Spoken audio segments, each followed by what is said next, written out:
Where'd that go?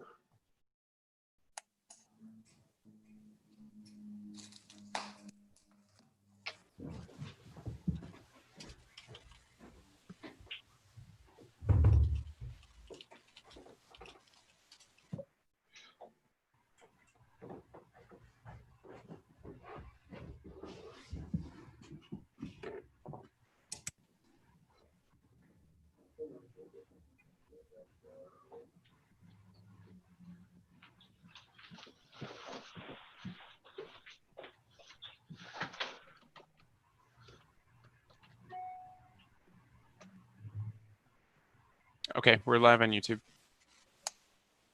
Is everybody on screen? Give me 1 minute. The matter is not on yet. Go give Jerry a minute. Coming on. Sorry, I was finishing up a phone call. Hey, Jerry. Hi, everyone. Hey, Jerry. Hi. Were you on the county call? No, I got off of that to deal with tennis courts today. Oh, sorry. Oh, That's all right. okay. I know. All right.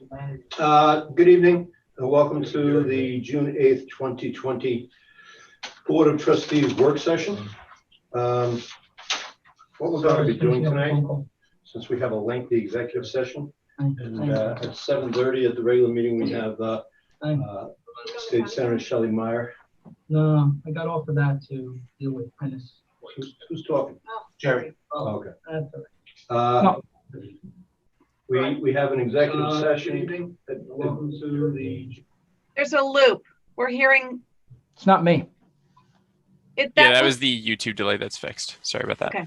Okay, thank you. Okay. I need a motion to go into executive session.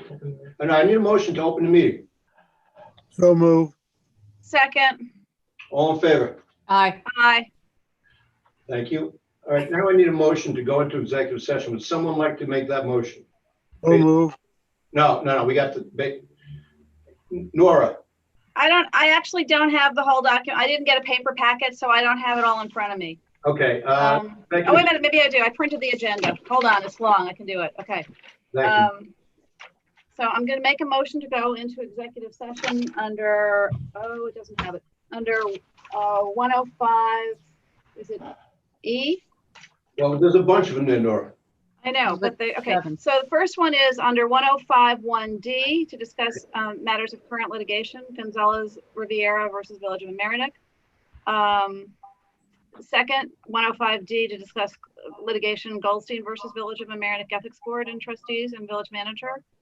105(1)F, investigation of complaint. 105F, police chief. We're not going to do the investigation complaint tonight.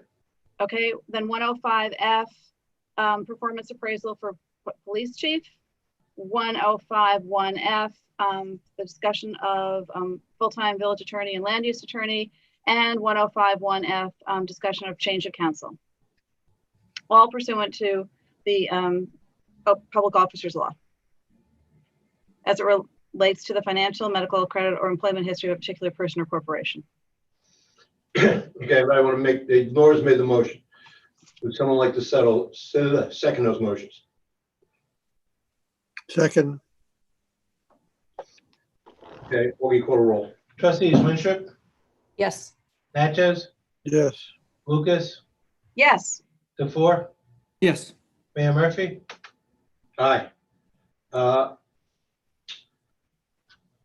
Okay, the first matter, Gonzalez versus Riviera.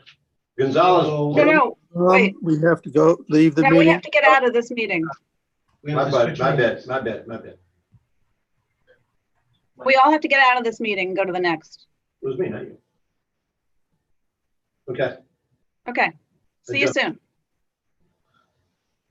I should be saying, excuse me, maybe not. Don't worry about it.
Okay.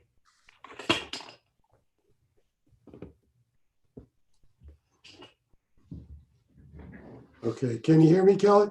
Or I Dan? can hear you. Yep, yep. Okay, I always have to check because I get that, I know. noise voice thing. I mean, that's not your natural voice, Bob. No, I'm not camouflaging it all the other times when I talk.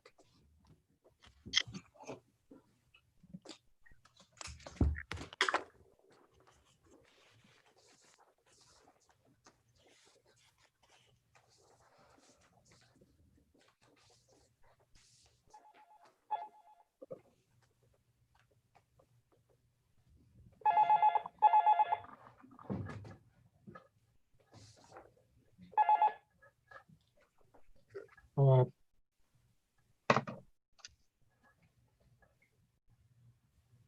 If you saw my email about the flag for the pledge,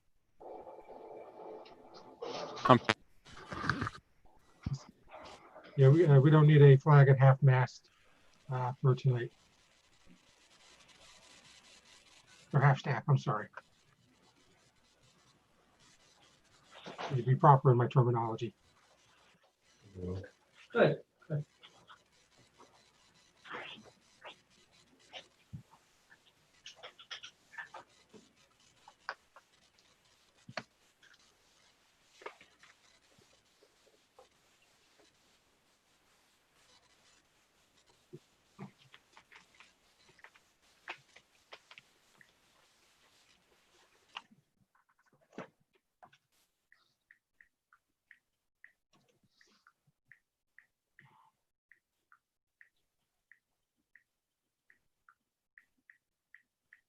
Nora, when's Molly get home?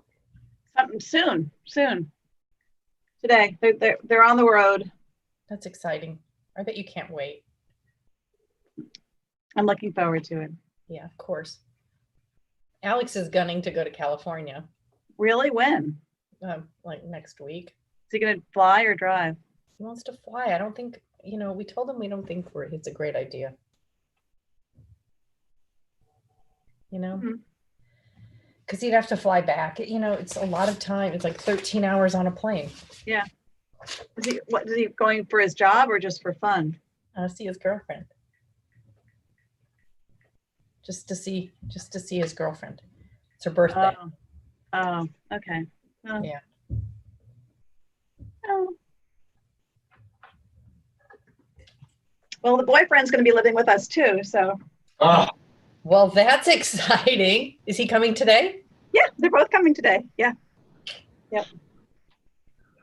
Has he lived with you guys before or stayed for a weekend or anything? We've been together a lot in Shelter Island, but Yeah.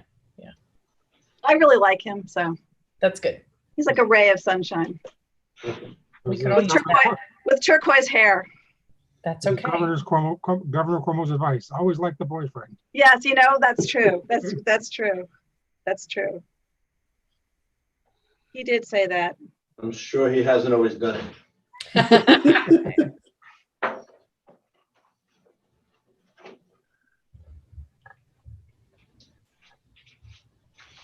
I don't have a roommate anymore. No? Oh no. Where'd he go? Back to Leah's?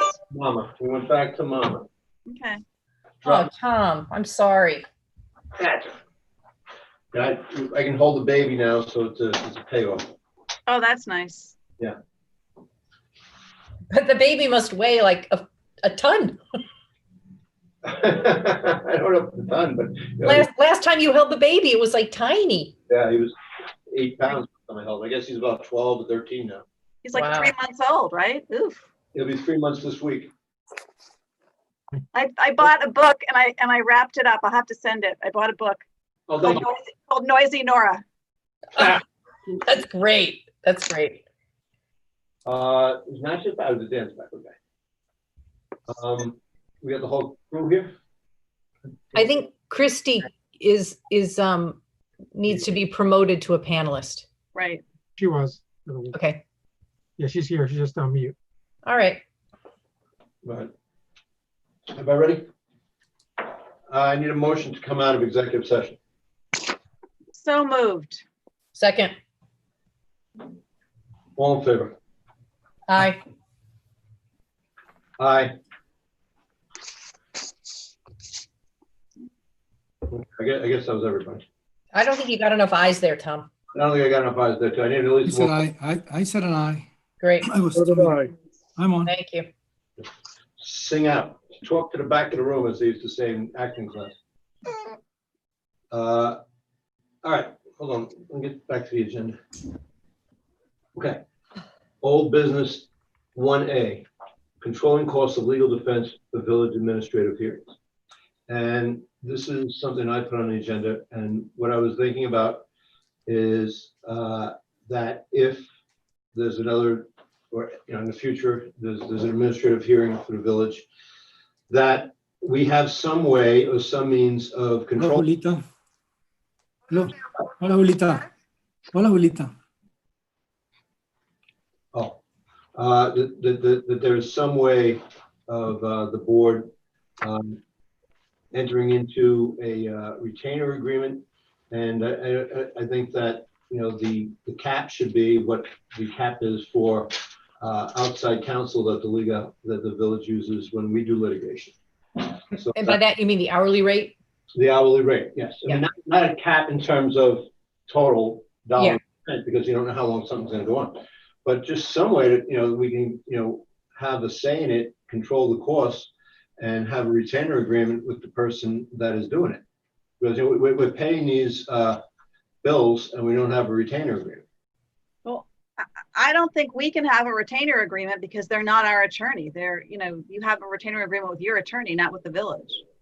Right, but we're paying the bills. We couldn't we have a retainer agreement just for the costs of the litigation? I don't I don't, think, I'm sorry, go ahead. I don't think so because we're not the client, but I Yeah. think we can limit the amount that we indemnify. So we can say the village will indemnify up to $350 an hour or whatever. I I don't think you Actually, should- think that we would have to also limit some of the, I think then we would probably need to limit the subpoena power of the ethics board because most communities don't have that. And I sort of feel they have this authority to do these wide ranging investigations. And it's kind of chilling for land use board members to be the subject of that. So I think we have to. Before we get into that, because this is kind of the divergence that we do sometimes, and it keeps things from happening. This is one separate section of the village code, indemnification and defense. It is not. And I'm not willing to change it until there are other changes made. So that's my point. That's my, Start talking. I'll let you finish when you start talking. sorry. And I think that there's, what I understand from recent meetings, that there is a desire on the board to relook at the ethics code. And I want to deal with this separately because there will still be an indemnification. And I don't want to, cloud the issue once again. So right now, what I'm talking about, and, subpoena power might be something that we could look at when we do, if you want to weaken the ethics code later on, we could do that. But right now, it's just about indemnification. And should we have a way of protecting the taxpayers during this?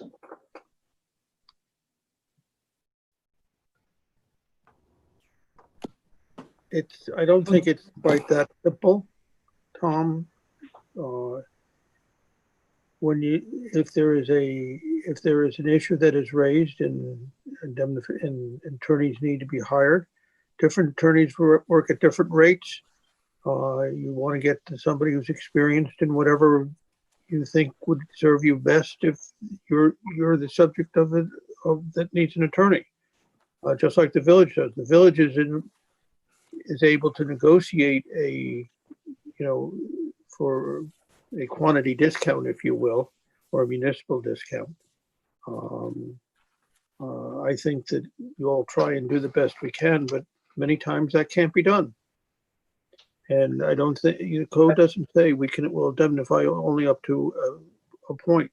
I think the bigger issue is, why is it all going on? which is a different issue. Right, that's not the issue I'm addressing here. So can we just, I understand that. I addressed the issue you're addressing. you made a point that the village can go out and negotiate different rates, but they can't in this instance. That is correct. We're stuck with the rate that that person hired. And I think that that isn't fair to the taxpayers.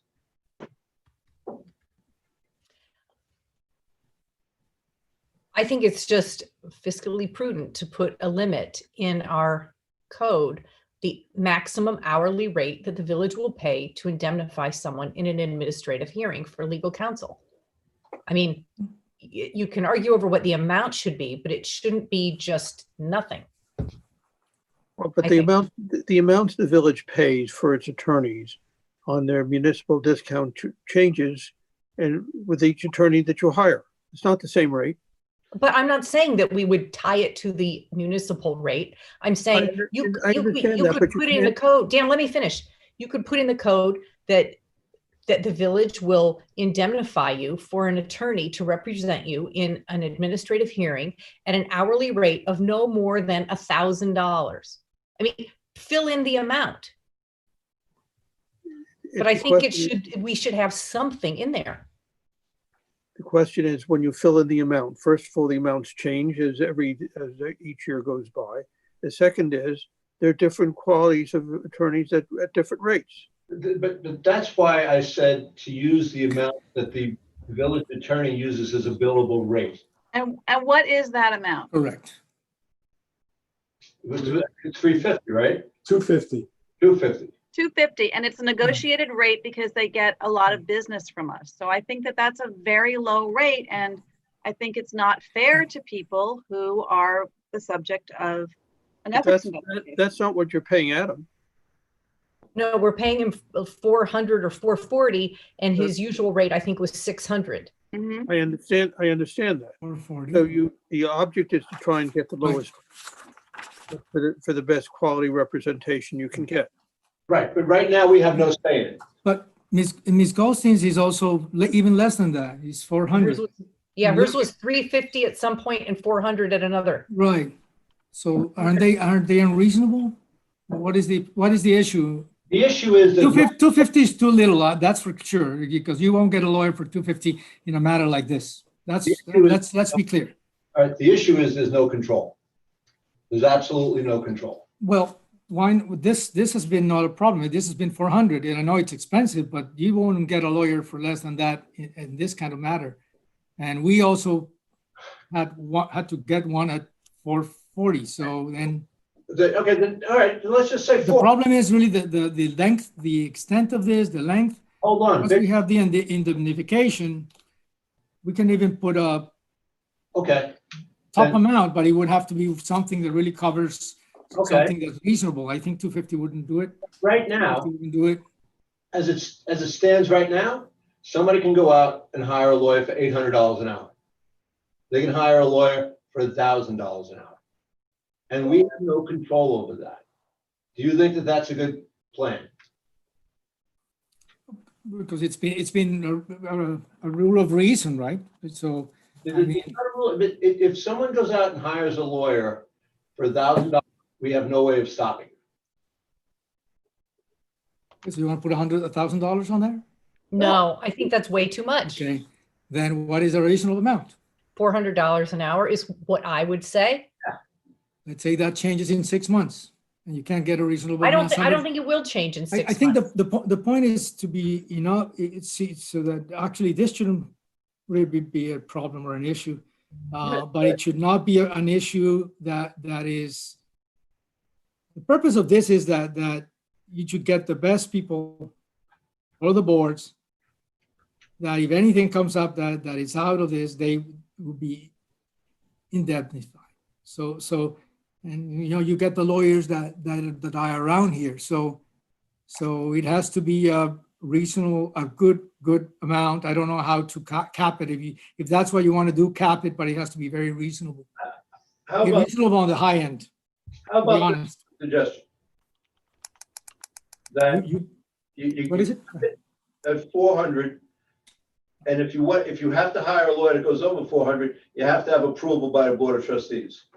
I mean, we have to have some control over this. I mean, we just passed a reserve policy of having 30% in reserves for prudence reasons, and now we're not going to be prudent on this. And we have we've had tens of thousands of dollars in these legal fees for administrative hearings. That's And what we're talking about, a $400, we're $350, $400. So is that, and it's not an issue of fiscal. I mean, at the end of the day, of course, it's money and it's taxpayers' money. But you're really comparing something that has nothing to do with this, Kelly, really. One thing is to have something that is reasonable. One of our members had to get an attorney for $350. Do you think that was excessive? No, I think that was fine. Okay, then it went up to 400, maybe for the complexity. Do you think that's excessive? I don't. I think 400 was fine. So then I think $400 that is the an discussion hour. we should have. Let's not sidetrack. And then it should be around 400, 450, I would say, I think more or less. I think Tom's idea of you set it at a number, and then if someone wants to go beyond that, they come to the board for approval. Under the code, What we're talking about now is I price. think more or less something like that should be. I mean, But I hear others. I would be fine with a cap of a reasonable cap. And I just threw out the village. I didn't know it was only 250, sorry, of the village attorney. But I'm fine with a reasonable cap. And then if somebody has something where, hey, I have to hire XYZ and it's going to be $600 an hour, but this is why, then they come back to us. That's why we have some control. Right now, literally, somebody can hire somebody for $1,000 an hour, and there's nothing we could do. I mean, we kind of thing, do not exceed on all these contracts, and then we have this open-ended thing. I mean, I'm just trying to. You're right. And we also have no budget for the ethics board, but when they open a hearing, there's a tremendous expense related to that. I mean, we probably need to be thinking about their budget too. Okay, but we didn't have to pay for our attorney for that. No, but when they open a hearing, there is an expense to the village because the subject of the hearing is entitled to an attorney. So there is an expense to that. I have a couple of questions actually on this section of the code. When does it start? When does it start? Because it talks about defense in any proceeding, right? Does it start, Bob, when there's a formal investigation, or when the Board of Ethics requires attendance? And I've seen some. Well, first of all, members, they want to go with an attorney. When does it start? Because it's a little bit unclear, up in the air. This isn't specific to the Board of Ethics. Right. If an employee is an elected official or appointed volunteer of a board or agency of the village, or an appointee of the Board of Trustees, the village will also provide for the defense of the employee in any proceeding before any administrative body. I would take that as soon as the administrative body started a proceeding. That's what I'm trying to identify. When does it start? I think I don't think it's clear. It's clear in a civil lawsuit because we know when the civil lawsuit starts, right? It's not in an administrative proceeding. Can be an investigation, as there was in the Goldstein case. So I believe the reasonable place to start the indemnification, although this isn't specified in the code, is at what point the subject of the investigation has reason to believe that there's a reasonable possibility that there will be an administrative proceeding and is entitled to prepare for that. So yeah, that could be added. I'm sorry, but I see it right here. So it could be for the defense of the employee in any investigation or proceeding. That will clarify it. And then it continues before any administrative body which has authority to impose sanctions or penalties, including any administrative body. When does it end? So we know the beginning. Where does it end? When that final decision is rendered? It ends when the administrative proceeding concludes with a final decision. Concludes. So in between, there's coverage. That's how I would read it. Okay. And then why does it say at the end, in case of a compensated employee, why if it applies to elected officials and appointed volunteer members, why does it add the village manager and compensated employees? Why is it at the very end of the code? It says, let me just read it. Because it starts by just talking about the employee is an elected official or appointed volunteer or appointee of the Board of Trustees, maybe in some other capacity. But at the end of the section, it talks about that it involves the village manager in case of a compensated employee. I just, Because the intent when the law was drafted, when this law was changed to allow for defense, this section of the code previously applied only to defense in civil proceedings. right. Okay. When it was changed, I drafted it. The intent of the change was to protect volunteer members of boards and so forth that were subject to potential ethics issues. Village board, the Board of Trustees, the land use boards, etc. Was not intended to protect an employee, to provide defense counsel for an employee in a disciplinary proceeding, for example. That's what that section goes to. Okay, so if That's why it's written that way. especially if a represented employee as a, Okay, or when the village manager, okay, I got it. So that except applies to the rest of the section. Now I read it carefully. Yes, Yep. okay, I get it. Village manager or, okay, I got it. so I mean, so I would be fine with amending this to having it, say $450, or if there's a need for a greater fee, the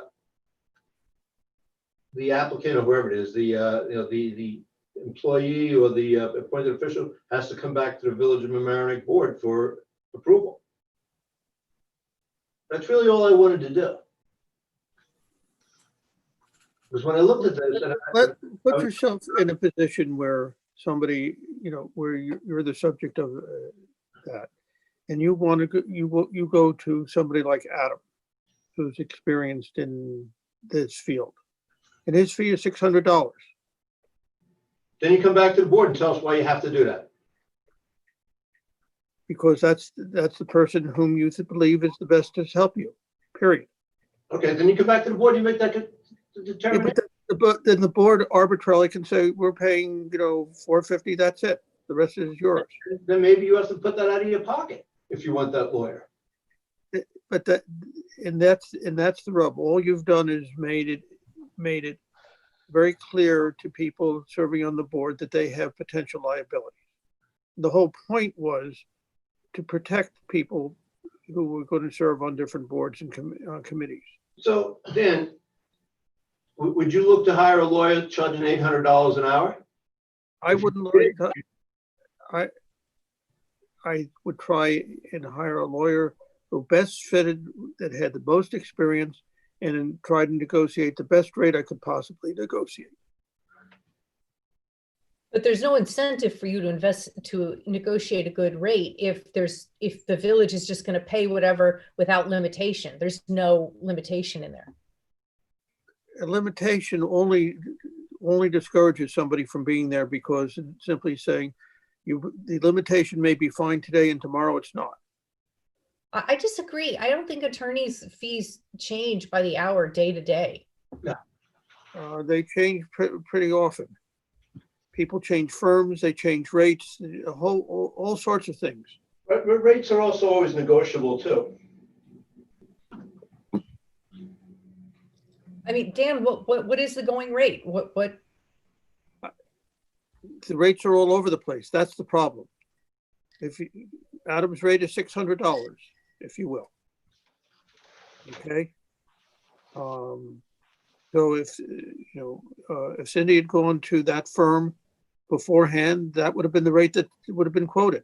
Whether she could have negotiated down or not, who knows? But you can't. Once you start tying the hands of somebody, you discourage them from being there. not tying the hands. I'm not for, and don't misunderstand me, I'm not for open-ended Okay, approaches to life.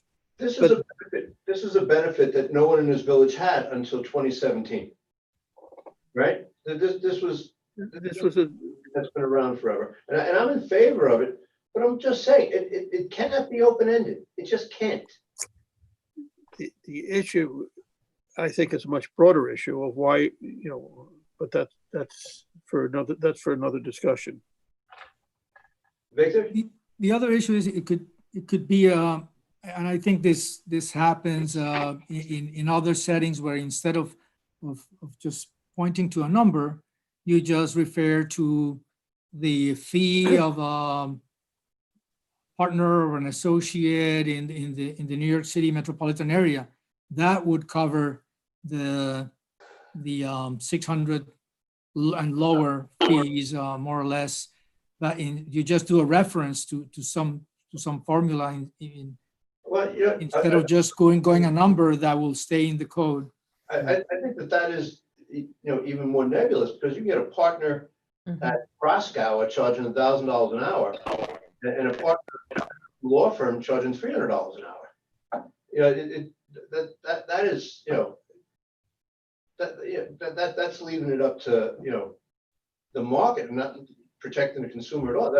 I don't see what that does at all. We can have that. Could I suggest, now there are partners at New York City firms that charge $1,800 to $2,000 an hour.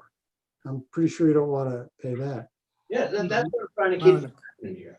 Maybe it would make sense to tie the rate to some multiple of what you're paying the village attorney.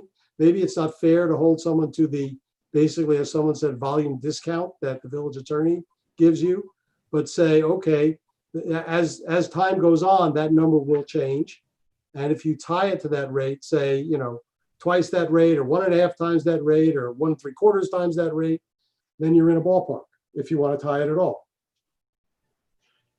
As the law states now, Bob, as the indemnification law is now written, would we have any discretion on controlling costs if somebody did go and get a $1,200 an hour lawyer?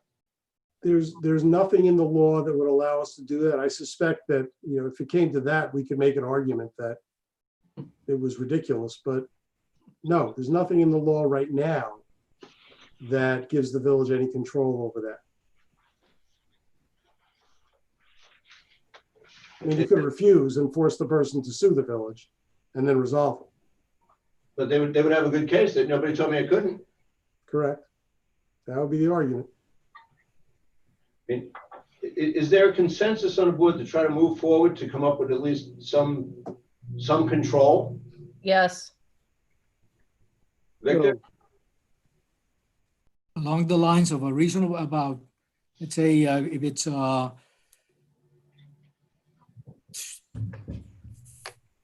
twice or 3 times as much, we'll have to come on a number that is sufficient to not stymie really participation, which I think is really central. And on that I think Mr. Natchez has a big point that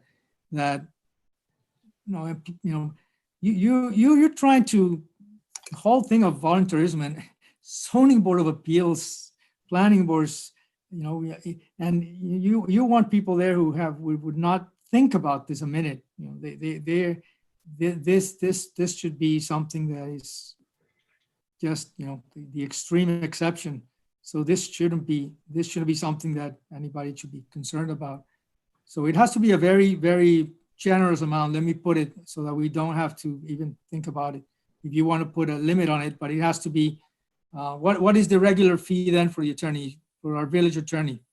The litigation rate is $250 an hour. The litigation, but the non-escrow, for example. The regular retainer? The escrow, yeah, the non-escrow, yes. The Or non-escrow. you mean What are you charging people that are for your services that are under an escrow account, for instance? For the first 7 hours, it's $250, and I think after that it's a range. My rate at that, and this was all, by the way, these were all numbers I inherited. I've not negotiated any of these numbers. These numbers are at least 3 or 4 years old. My rate is $490.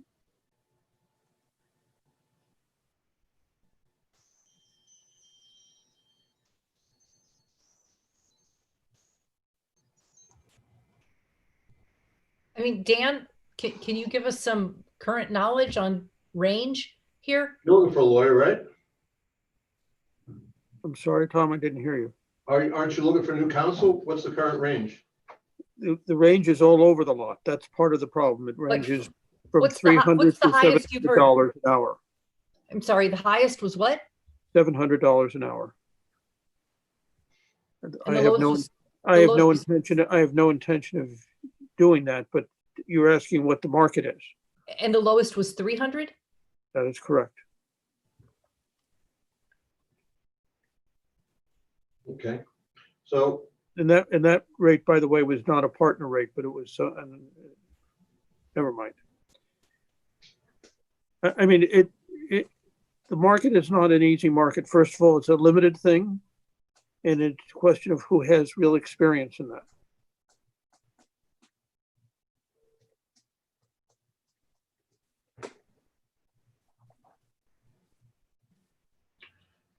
okay. Nora, what do you think? I think the conversation, considering what's going on in the village, is a little tone deaf now, and I believe it needs to be considered in conjunction with the larger discussion of the ethics law. It's a separate part of code. I know you feel that it's separate. I feel that there is a connection. Well, I don't feel that it's separate. You asked what I thought. That's what I think. It's separate. It's not a feeling. It's just a separate part of code. So there are three people who have a consensus to try and look at this.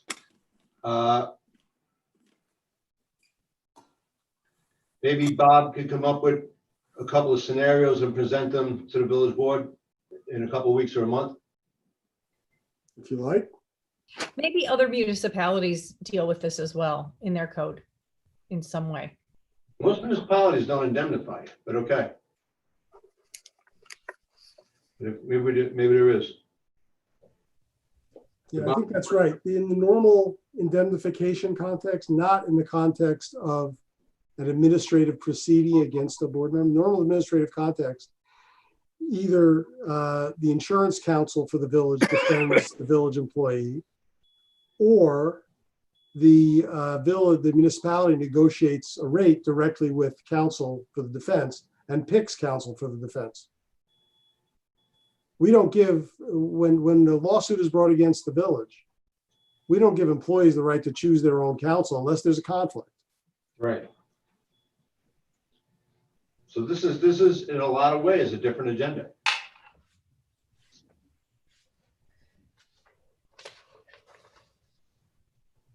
I will say, when this law was originally adopted, I vehemently argued against it. And I now, So you want to abolish it? no, I didn't think it should have been adopted. I've come to think differently based on circumstances in the last year.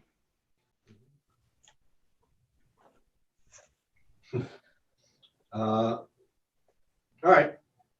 We can move on to item 2.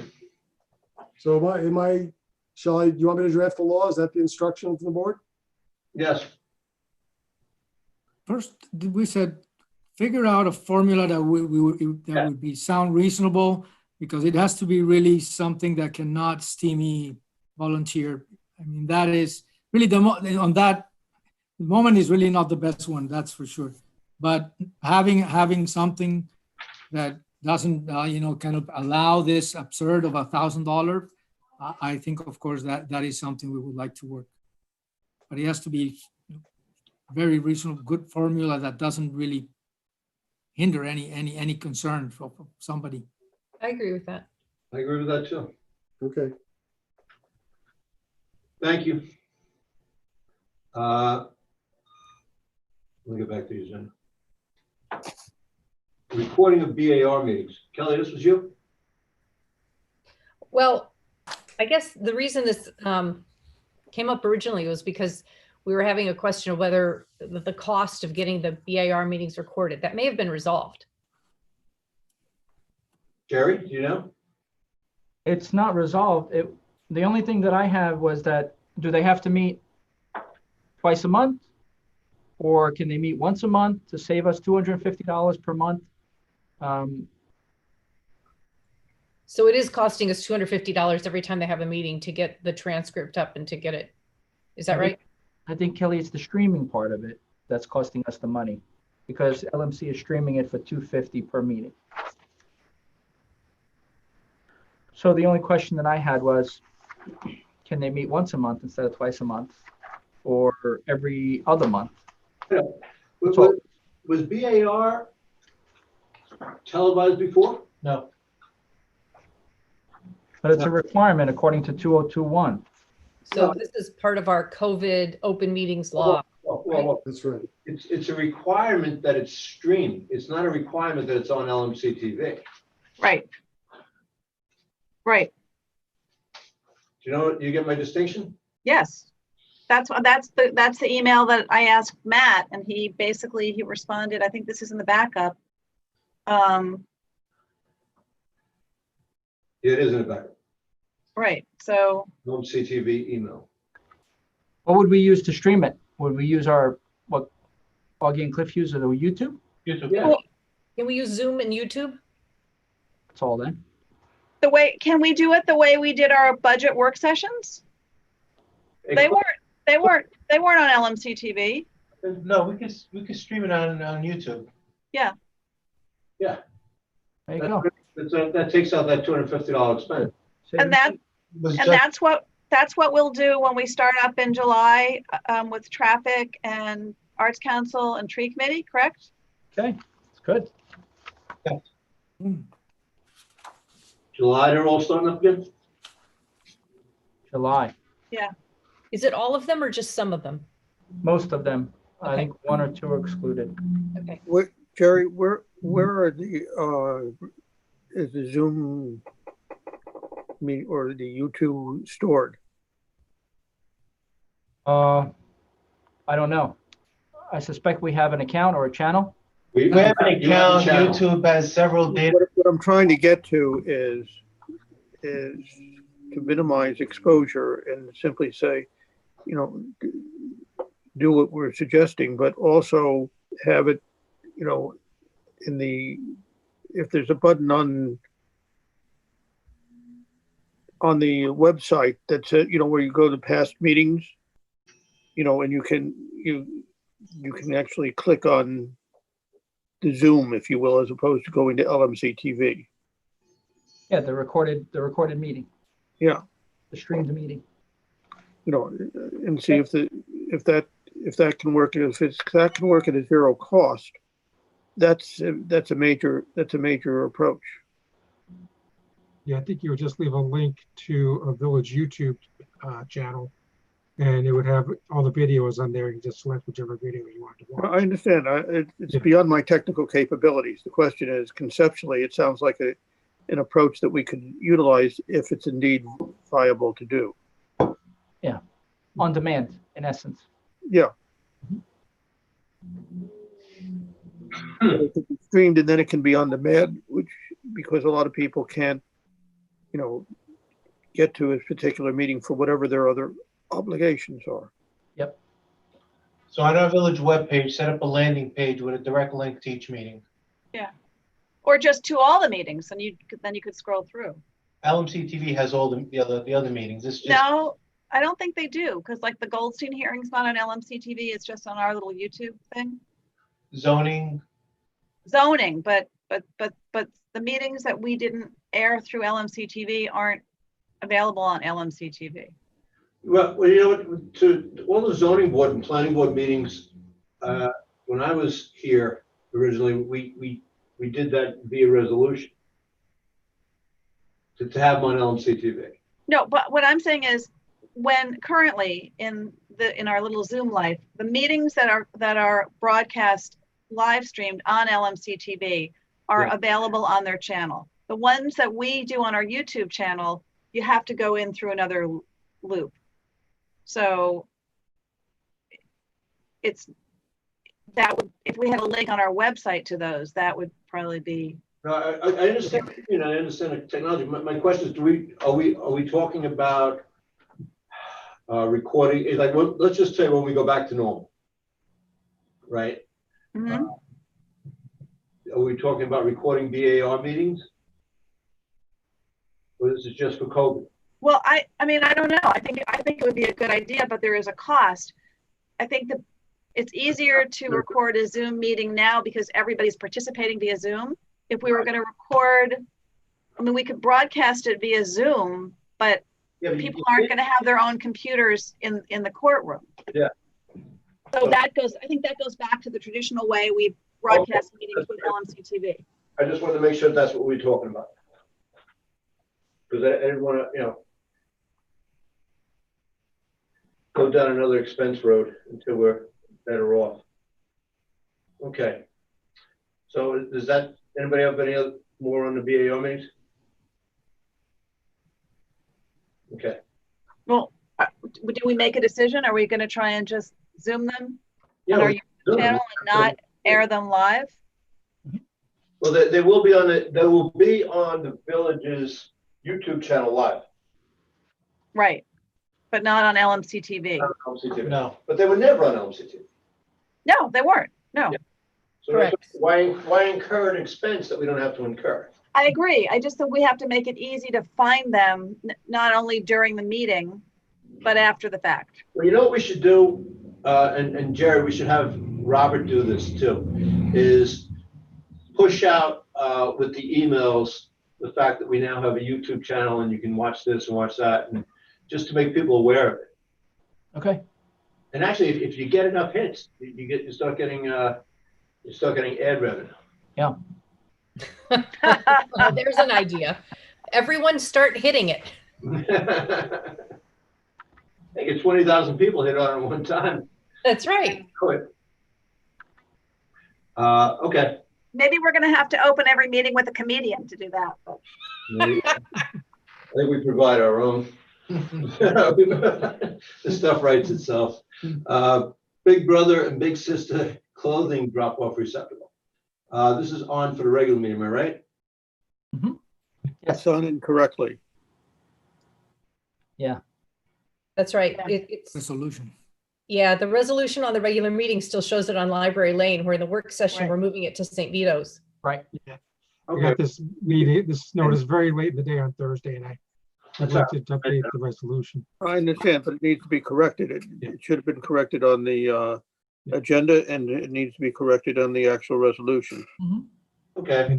We can do This that. does, yeah, this does play a bit into another item on the agenda tonight, which deals with the demapping of Old White Plains, East Old White Plains Road. So I don't know if you want to think about that in light of that item as well. I have a question about the agreement that they gave us, which is that I don't see anything in there requiring them to pick it up every twice a week or every number of days. And there's nothing about, if they're overflowing, that they'll come pick it up. And we, is there any way we can control for that? Well, they had sent me an email when we discussed this item at the last meeting, where they indicated that they would pick up the box at least once a week. So they have made that commitment. Okay. I can We should add recirculate that to that the email. agreement. We should add that to the agreement. Okay. we can agree. Because that was my request, to make sure that Yeah. they pick Yeah. it up on a regular basis and not just let it pile up until someone calls and complains. Right. Okay. Yeah. Thank you. Yeah, we'll add that. So we doing that tonight? I don't have a problem. As long as it's corrected. Yeah, we'll correct.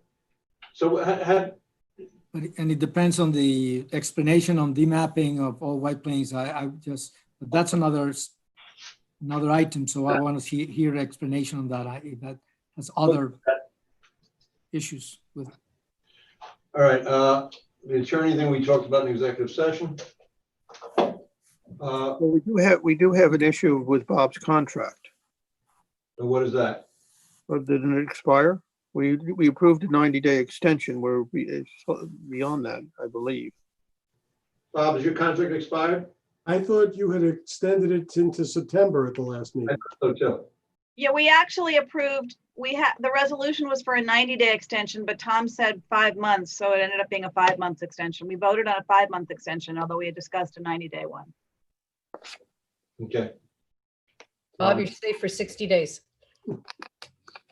Okay. The next item on the agenda is waiving bill, and you know what, I love using this computer to do this. It makes life a lot easier.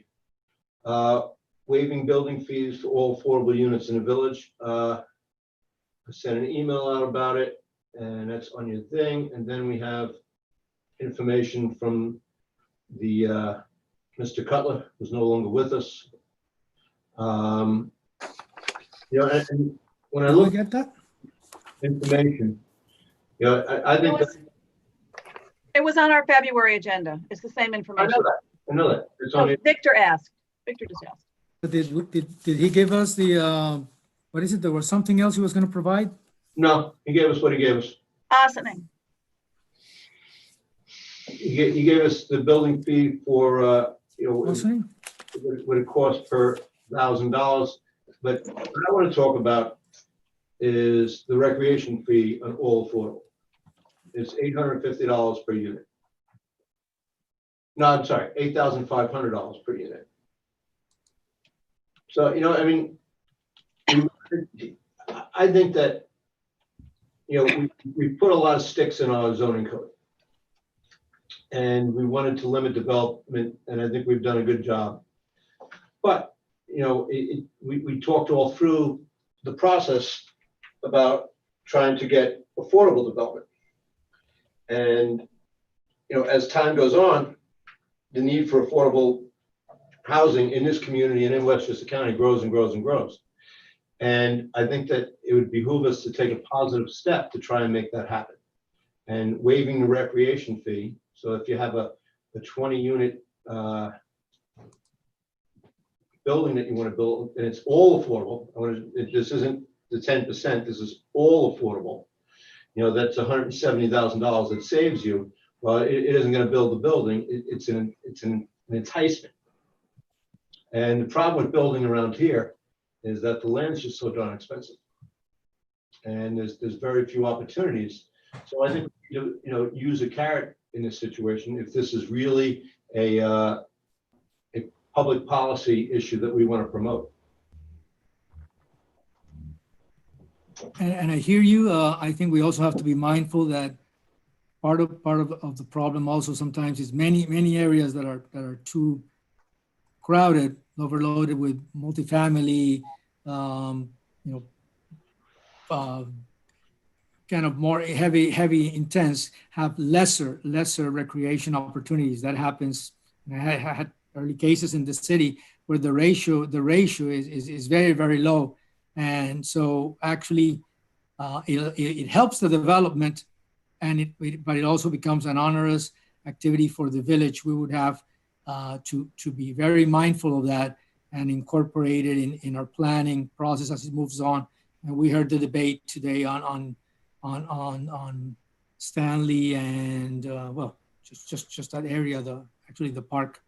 Columbus Park. Columbus, yes, and so it is an issue that's larger. So on the one hand, it does help them. On the other hand, it really becomes that we have to actually couple that with additional help, because we need to be mindful of that ratio between people and open space and recreation. So actually an issue for planning. So if we do this, we also have to actually increase those concerns to be able to attack them early on, not to wait until it's too late. You know, I was on the board when we passed the recreation fee. I actually thought it was my idea. And I can tell you what, since we passed it, the village hasn't, you know, added 1 acre of parkland. You know, so and we're not using it the way it was supposed to be used. So I think, you know, I understand what you're saying, but we have to be mindful too that it's not just bringing extra people in. A lot of the people that are going to be inhabiting, and if you look at affordable housing over the years, the people, you know, everybody's always afraid, oh, people are going to come here from here and come here. It's mostly people from the area that buy that housing or that live in that housing. And so, you know, sometimes it's just moving people around from less desirable housing to more desirable housing. And I mean, I can tell you from personal experience, that's what happened to our family, my family, in the early 1960s. They built a big affordable housing development that displaced where we lived. We moved to another place for a few years. They built it, and because we were displaced, we moved back in to what were lovely apartments, the Penn South houses, from 23rd Street to 28th Street between 8th and 9th Avenue, which is probably one of the most successful affordable developments the city ever did. And it was built by the International Garment Workers Union. So, I mean, I don't want to be the enemy of the good. You know, I really, truly, deep in my heart, believe in affordable housing. I think it has a positive impact on people's lives. You know, we talked about trying to get more done, and I think that this is at least a step in that direction. And while we should be mindful of the recreational opportunities for everybody, you know, we also need to be able to have, you know, decent housing for everybody. I think part of what we're seeing with people getting sick from COVID, especially at this juncture, as the disease has progressed, is it's, you know, people who are living in substandard housing on top of each other. And, you know, this would help alleviate that problem. So just to be clear, I think I was not arguing any different. I was actually supplementing the proposal because it carries kind of a two obligations. If you do this, then you really have to be mindful. It becomes also a consideration in the approval, in the planning as we move along.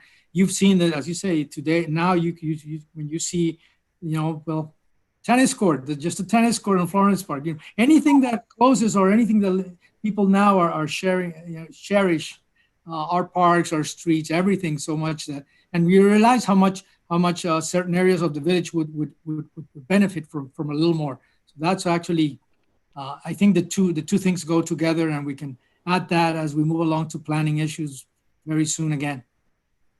Okay, so you're in support of this, Victor? Right? How else can I've said it like 3 times. Well, I'm not really sure. To say the truth.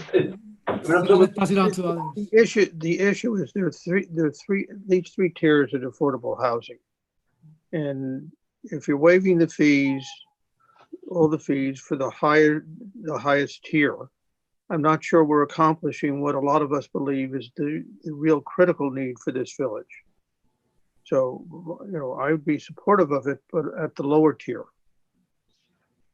So you're talking about Dan, you're talking about the higher AMI, like you're supporting it for the affordable.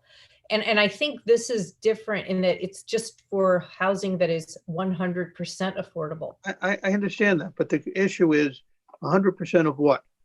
And if you're at the 50% AMI, we have handled this before on just this issue, and what was explained to us by Mr. Cutler was that when you have an all affordable development, you have a greater mix from 80% down.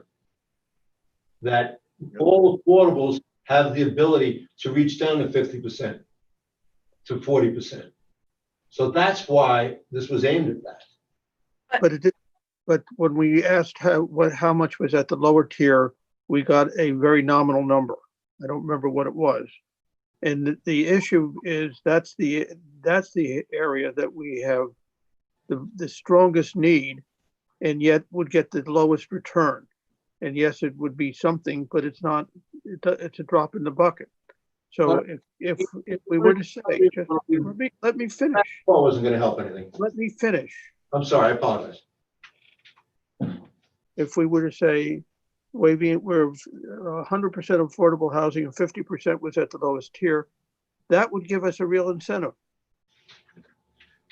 That you're waiving significant fees to get something of value of what we've been all trying to get. So how do you find the lowest? How do you define the lowest tier, Dan? What is the lowest tier to you? I don't remember if it was 15% or 20. I don't have the numbers in front of me. Greg had done that, but we can get that information. So Dan, are you saying, let's say there's 10 units and 2 of them are at 80%, but the others are at like 60 or 40, that we waive the fee, not for the ones that are at 80%, but about the other 8 units. No, I'm saying it the other way around. Let's, if you have, what'd you say, 20 units? Or I don't know how many Well, 10 units. or 12, I mean, there's going to be a mix. There's going to be some at assume 80. let's assume they're 20 units, 60 units. I don't care what I'm saying is if 50% of those 100% of the units, so if it's 20 units, it's 10, if it's 60 units, it's 30, is at the lowest tier of affordable housing, then I'm in favor of waiving the fees. That gives it a real incentive not only to have affordable housing, but real affordable housing. So I don't think we're going to get to the 50%. I mean, there might be some mixture where, you know, we don't waive the entire recreation fee for the portion that's like at the 80%, but I don't think you ever get to a building that is at the 50%. They have the 80, they have the 60, they have the 40 to try and make the numbers work. But there's got to be some of the higher AMI units to offset the lower ones and grants and other things. So I drew the line at 50%. No, I see where Nora's going, and I think she's got a point. We could do something like, all right, it's $8,500 now, you know, and if you're building an all affordable, because the part of having an all affordable and having these graduated, you know, 80, 40, 60 is so that you have a mix of people too, right? You don't want to have everybody at 40%. You want to have some sort of a mix. So we could do something like, okay, if you're for the 80% apartments, it's a 50% reduction. For the 60% apartments, it's 75% reduction. For the 40% apartments, you get a total deduction. So there's a benefit. I'm lost. I have no idea what you're asking for. It be interpreted two different ways that are very distinct. Do the rest of you understand what I'm trying to get at? I do. Yeah, I do. I think so. That basically you get it's graduated, so you get a more significant abatement in the recreation fee for the deeper the affordability per unit. So it incentivizes people to create the more deeply affordable units. But you get it in a total, right? You get a benefit for building all affordable. So Yes. you're gonna get encourage all affordable, and then have the graduated so that you get the biggest bounce for having the right. So you're giving abatement even though it's not all 100% affordable. No, not at all. Dan, I'm going to say this. Okay. That's why I asked you what you were asking. In an envelope of an all affordable building, okay, in that envelope, let's just say at the 80% level, you give a 50% reduction of the recreation fees. At the 60% level, you give a 75% reduction of the recreation fees. At a 40% level, you waive the recreation fees. Well, I think the concept is fine. I think the ratios that you're doing don't really push everybody to the 40%. Yeah, but we don't want to push everybody to the 40%. We want to mix in those buildings. When I understand that, but you want to give the greatest incentive. They can't make money. They can't run the building on the 40%. It doesn't work. That's been explained to us over and over. I mean, I think that we may not have the details right, but I think we're on a better approach. I mean, I think that we need to think about, nobody's going to build a building that's 100% affordable at 40% unless they're not. There's somebody making a huge donation to this. So I think that if we can figure out a reasonable, I mean, we may need to talk to affordable housing developers to get these numbers right, because we're not developers and we're not crunching the numbers. But I think that if we have it graduated, it gives more incentive for more affordable units. It helps to build 100% affordable, and it also is maybe fair to the other people who are going to have to pay the recreation fee. Okay. So why don't we do this? Why don't we leave this on the agenda? I'll reach out to Washingtonville people, which is not Washington, the West Head people. And I know another developer of affordable housing, and see if they'd like to weigh in on it. And while we're doing that, can we also figure out how much we've collected in these recreation fees and what we've done with them? Because maybe that's, you know, Can you do that? there was a request for swings at Columbus Park. I mean, maybe we can actually use some of these fees to put some amenities in the community. I think that's good. Yep. I think it is. I think if we're reaching out, we also should reach out to the Community Resource Center. Yeah. Yeah. Or I'm gonna check on that. Thank you. I think I'll send it out to the board. I think the fees have gone into general fund, right? No, they're in. No, You're in a trust account? They're in a reserve fund. How much is in it? I don't know. You had money that I could spend and you hid it from me? It's like we're married.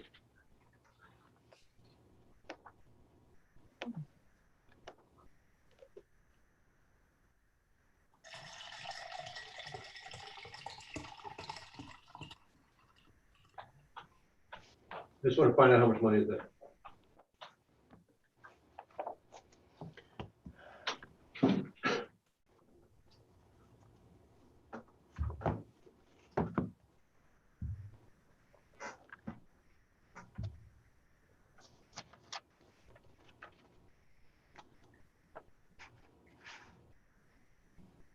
Right, look for it. We'll go on to dogs and village parks.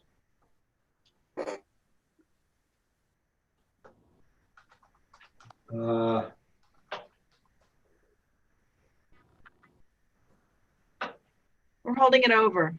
We don't talk about it? No, I think we decided to hold it over till the 22nd. I thought that was the tree law. Well, it's both. I mean, Okay. and also I think my understanding was Dogs in Village Park was going to be something we wanted the rec commission to look at again, and they may be meeting again in July. I don't know if they are. That's Augie. I mean, Barry would know that. They are.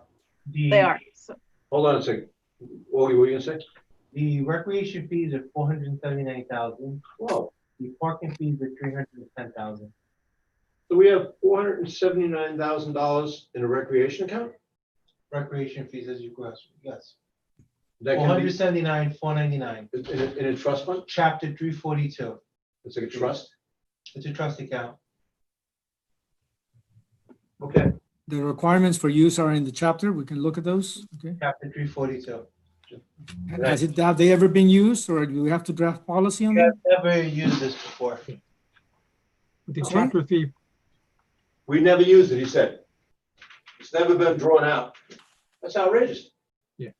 It is. chapter 342 refers to the state law on the money, what it can be used for capital parks projects. I thought last time Greg said it could be used both for capital projects and for programming, because if Yeah. you, it can only be, yeah, it can be used for programming too. The capital project could be putting up a swing set too. It could be, Yeah. Or buying a vacant lot. yeah. I don't think you buy a vacant lot around here for $479,000. I can dream. Maybe easements or something. It could be Yeah. ideas. It's good to know. It is. When was that law passed? I take credit for it. Tree law, hold over. Okay, we're not doing a tree law, right, Nora? All right, we're waiting there. Christy and Bob have been working on it, and I think the question is to get more information about the bonding question. So hopefully it'll be ready in 2 weeks. You going to the report now? Okay. Okay, demapping of section of East Old White Plains Road. Now, this is adjacent to St. Vito's, is that right? Correct.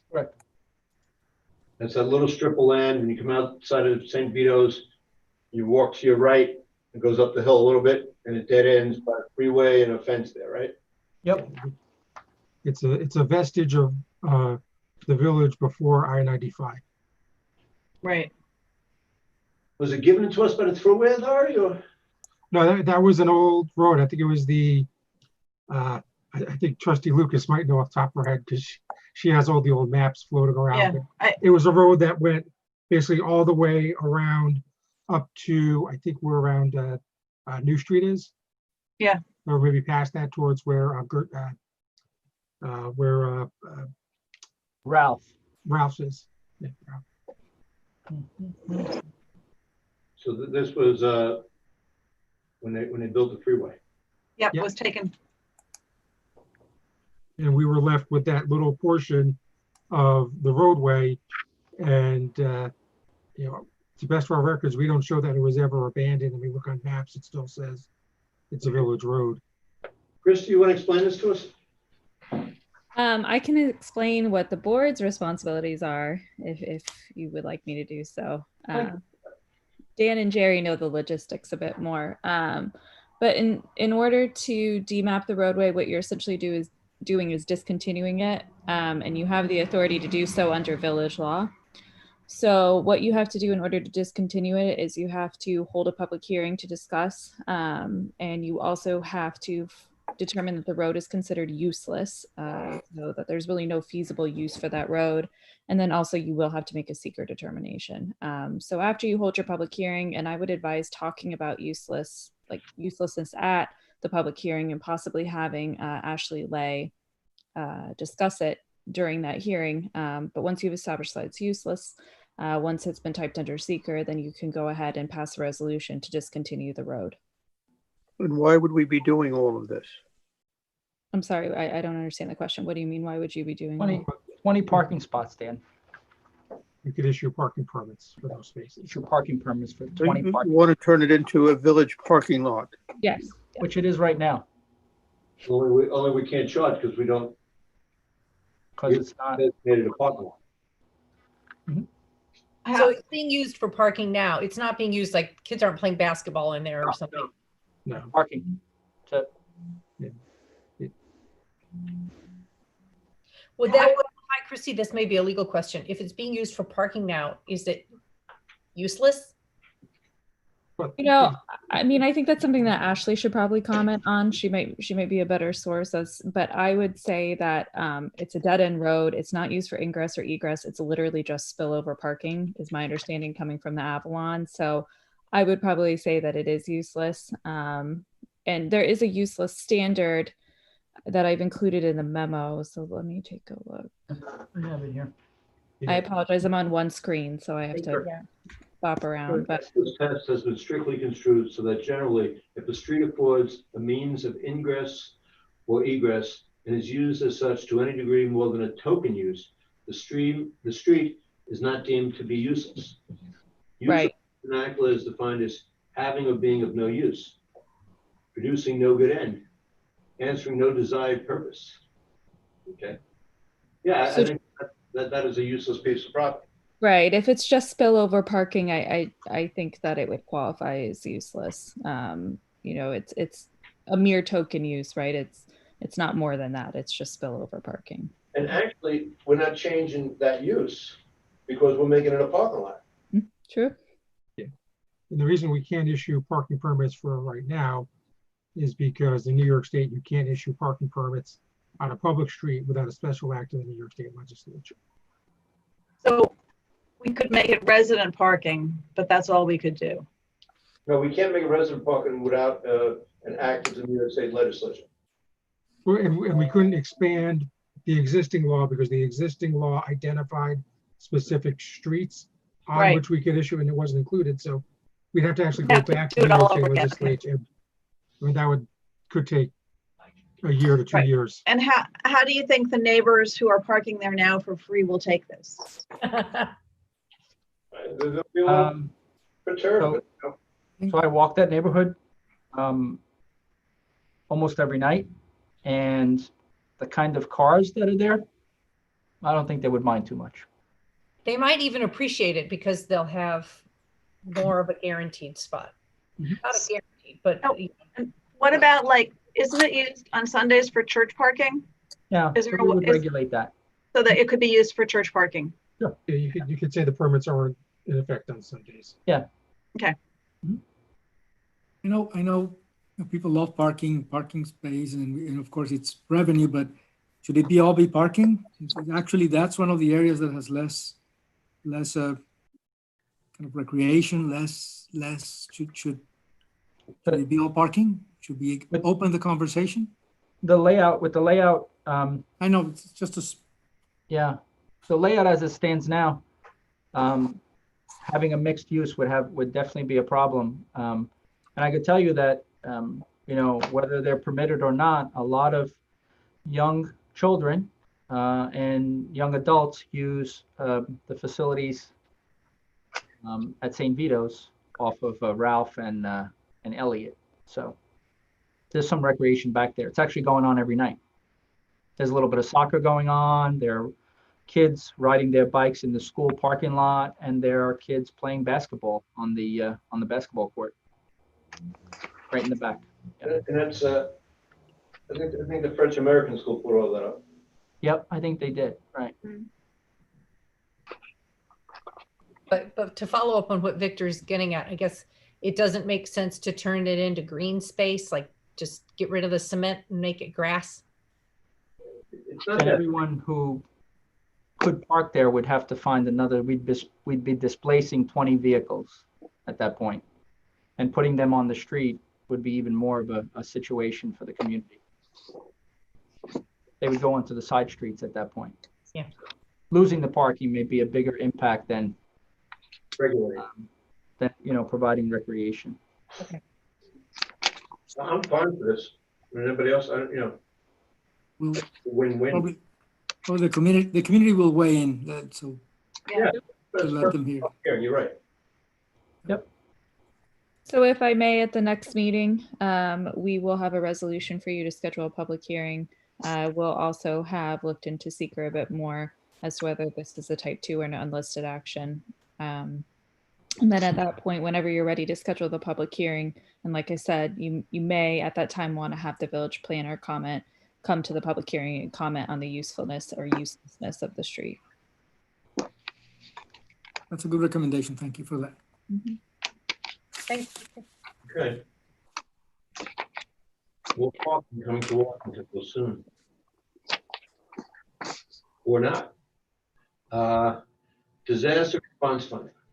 Jerry? We're in a new budget year, Mayor, so we have to have a discussion about creating a disaster response funding account so that we can attribute some of the expenses that we continue to incur from the COVID-19 situation into this budget season. So last time we had a total of 260,000. I apologize, I don't have an update for the board on where we are. Well, I think it's right here. Yeah. Year to date, we've encumbered 22,680. Augie, is that right? Gambling there right now. Okay.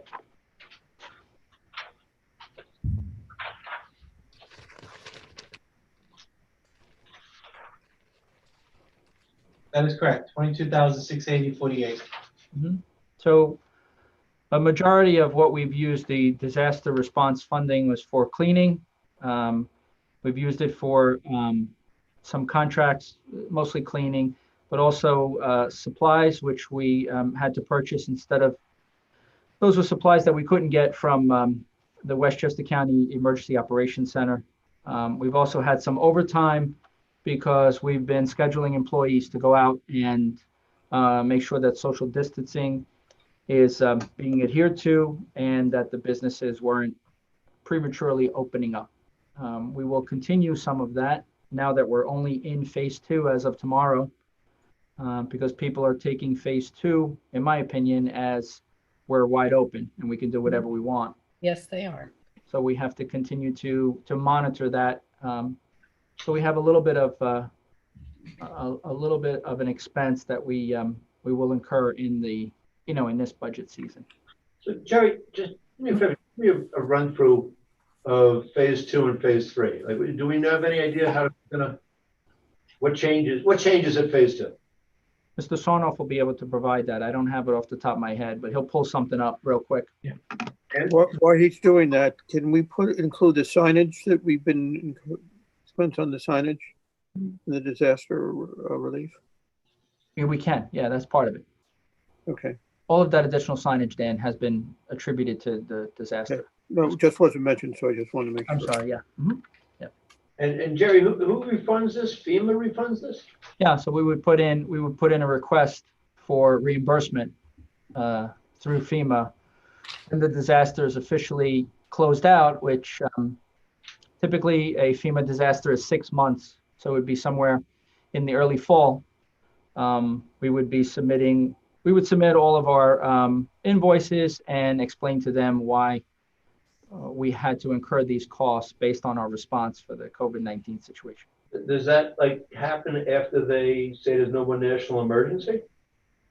It typically happens when they have decided to lift the state of emergency.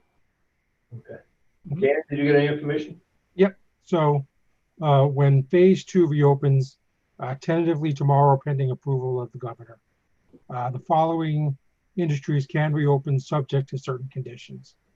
Offices at 50% capacity, real estate ventures, in-store retail, again at 50% capacity, vehicle sales and leases, rental, repair and cleaning, commercial building management, important for a lot of people, especially me, hair salons and barber shops, outdoor and takeout delivery services, and outdoor dining can resume subject to social distancing.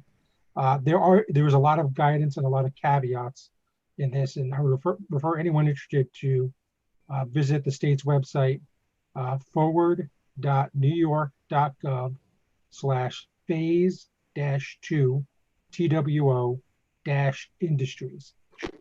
There are several things that are still remain closed, including gyms, fitness centers, recreation, restaurant, in-person dining at restaurants. Those are phase 3 and phase 4 industries. But what's the criteria to go to phase 3? I mean, what do we have to have? I think it's just the continued maintenance of the metrics that have been outlined by the state. I think we're seeing positive momentum, not positive cases, positive momentum towards getting towards phase 2 and phase 3. And the Mid-Hudson region, we're about 1 week behind the rest of New York State. Most of New York State, aside from the Mid-Hudson, New York City, and Long Island, are already in phase 2. So to a certain extent, we get the benefit of seeing how they're doing. They're also kind of the guinea pigs. So certain activities are being allowed that weren't originally allowed. For instance, the outdoor dining. We know that's now part of our beginning of phase 2. That was inserted after phase 2 began upstate.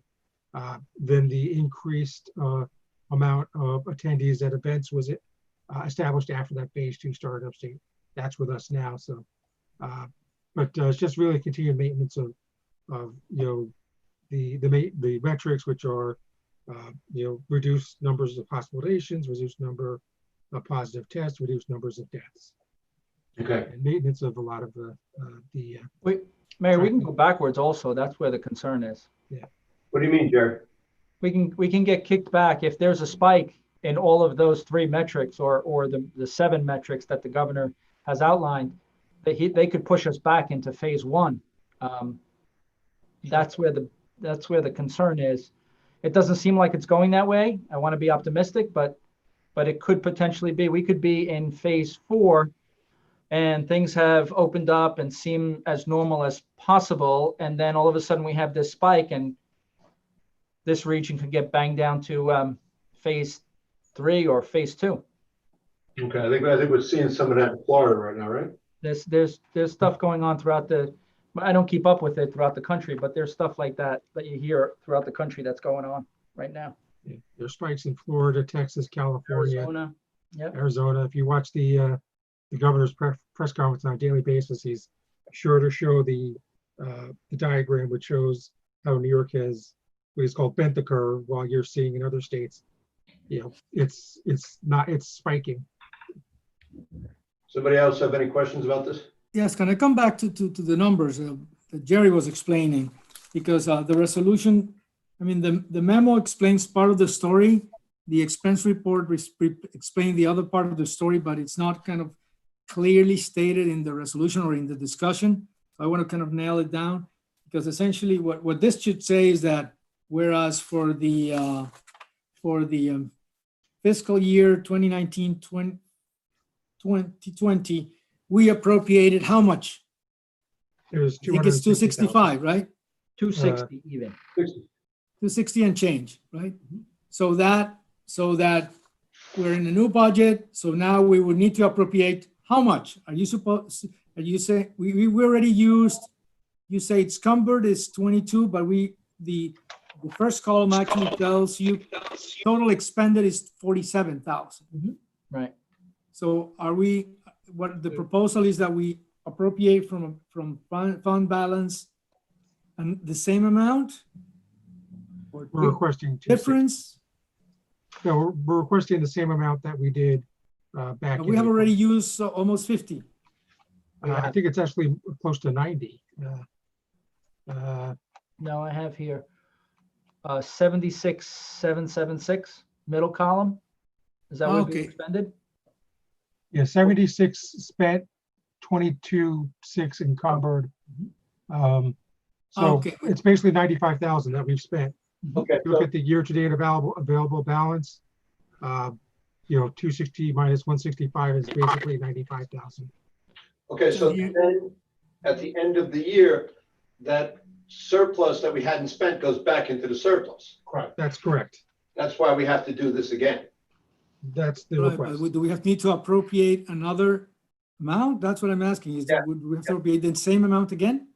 That's what we're requesting. Level. You're talking about the level, right, Victor? No, the actual amount. Yeah, Because the other money was already appropriated, and part of it was used. Correct. Whatever was used, then you'll go and get reimbursement. But now we have a cutoff date, and we have to appropriate again. So that's why I say, why do we have to appropriate 260 again? Is that? So, Victor, when we close out the year, the results of operations, the remaining balance of 165,000 will go back into fund balance. June 1st, we open up the new year. Right. Currently, this account has zero balance. We need to set a balance in it. We're recommending 265,000 to carry us throughout 2021. That's what I mean. It's a replenishment of 260. Yes. Correct. Yes. It's another. Well, so in total, it's going to be like 360 overall that we're going to be using on surplus for this. No. We're putting 165 back in, and we're taking out 260. So in total, right now, we spent 90. I don't know how much we're going to spend in 2021. Yeah, If we spend the whole amount, then yes, it'd be 365,000. So think of it this way: in the 3 months that we experienced COVID in the last fiscal year, we spent $95,000. But we were, cautious. And we 2 months. 260. So 165 went back into the savings account. Right. Now we have a whole year where we don't know what's going to happen. That's why I'm asking. It's a new appropriation of 260. Yes, it is. Correct. Okay. To Then, cover us through the rest of the year, and hopefully COVID doesn't spike up, and that'll be more than enough. okay. And Jack, just one last question about the COVID thing. What's the criteria for playgrounds? No, recreation is phase 4, I think. Yeah, I mean, really, it's until the governor says, yes, you can reopen playgrounds. Yeah, that may be the last thing that gets open. And Yeah. gyms are in phase 4? Yeah. So, yep. Yep. Gyms Yeah, are it's recreation, fitness, recreation, and education. I believe it's phase 4. Although it kind of doesn't make sense that day camps can open, but It doesn't, except No. I suppose it's because they're outdoors. well, So they can open, but people are still asking for guidance, and they haven't provided any guidance yet. So, And I think most of the surrounding communities have canceled camp. yeah, You know, Yeah. town of Mamaroneck, Rye canceled camp, Scarsdale canceled camp. all the way up into Tarrytown and Yeah. Sleepy Hollow and Buchanan, they've all canceled. Yeah, I think Dutchess County may have canceled their camps earlier than we did as well.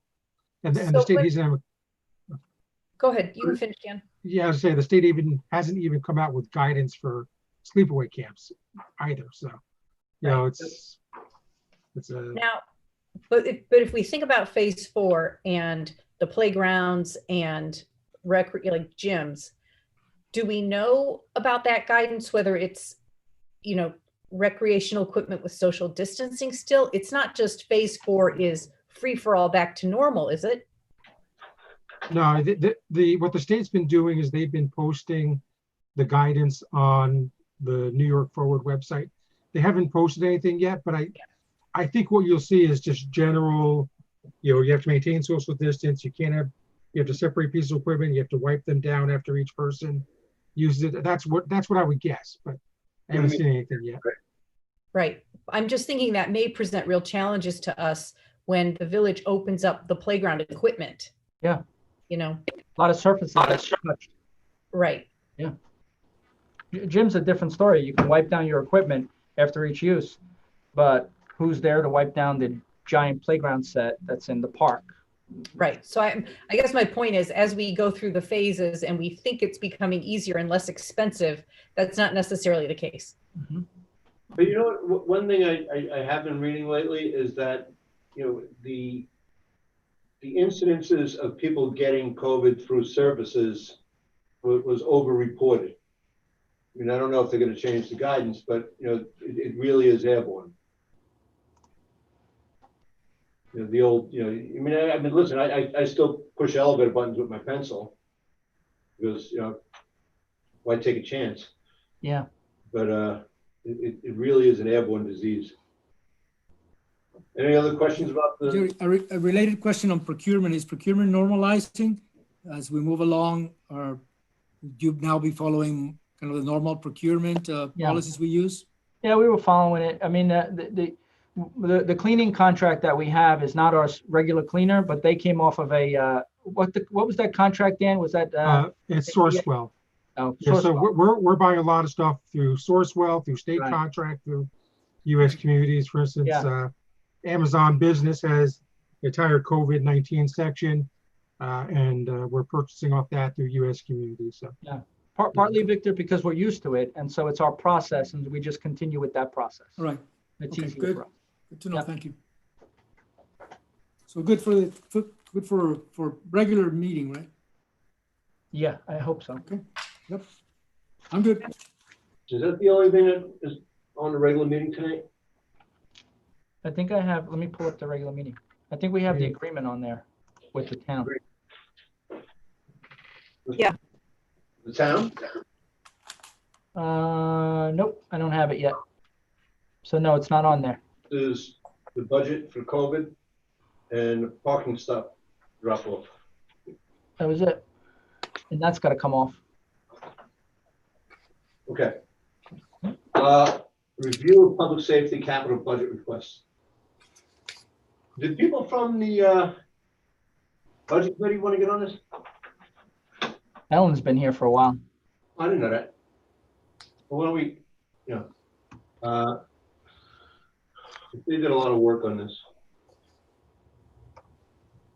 Okay, where are we? Who put this on the agenda? Victor, you put this on the agenda? It's actually, yes, a combination of my initiative with Jerry. My initiative came from a meeting in fire council where they would like to have, the board identify, the board, of course, with the manager, identify what are the capital purchases that they can move forward with. They have been working since last year on the fire engine, on the engine 40, and there was a car for the fire chief for the fire, and there's like 5 items.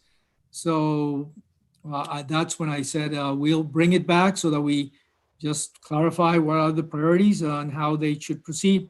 I did have a follow-up with them. They have some specifics on the engine, and we can make them be available or come on present if the board wants to do that. I think you need to go through priorities. I think today we can just identify with which areas. Actually, when I brought it, then I think Jerry said, okay, let's revisit this. Let's start with public safety. Yeah. So that's why we're here. Okay. So we're going to fire department capital budget submission. Now, I noticed in that plan that I think they worked out with Rich Slingland, they were talking about buying a fire truck in 2021. Is that correct? Right, but that's why I said, I think we should, they are not available. I think if we're gonna talk about this, maybe they should be, we can wait 2 weeks and let them present. That's why I think the chief probably would want to know that we at least gave, it was too short notice.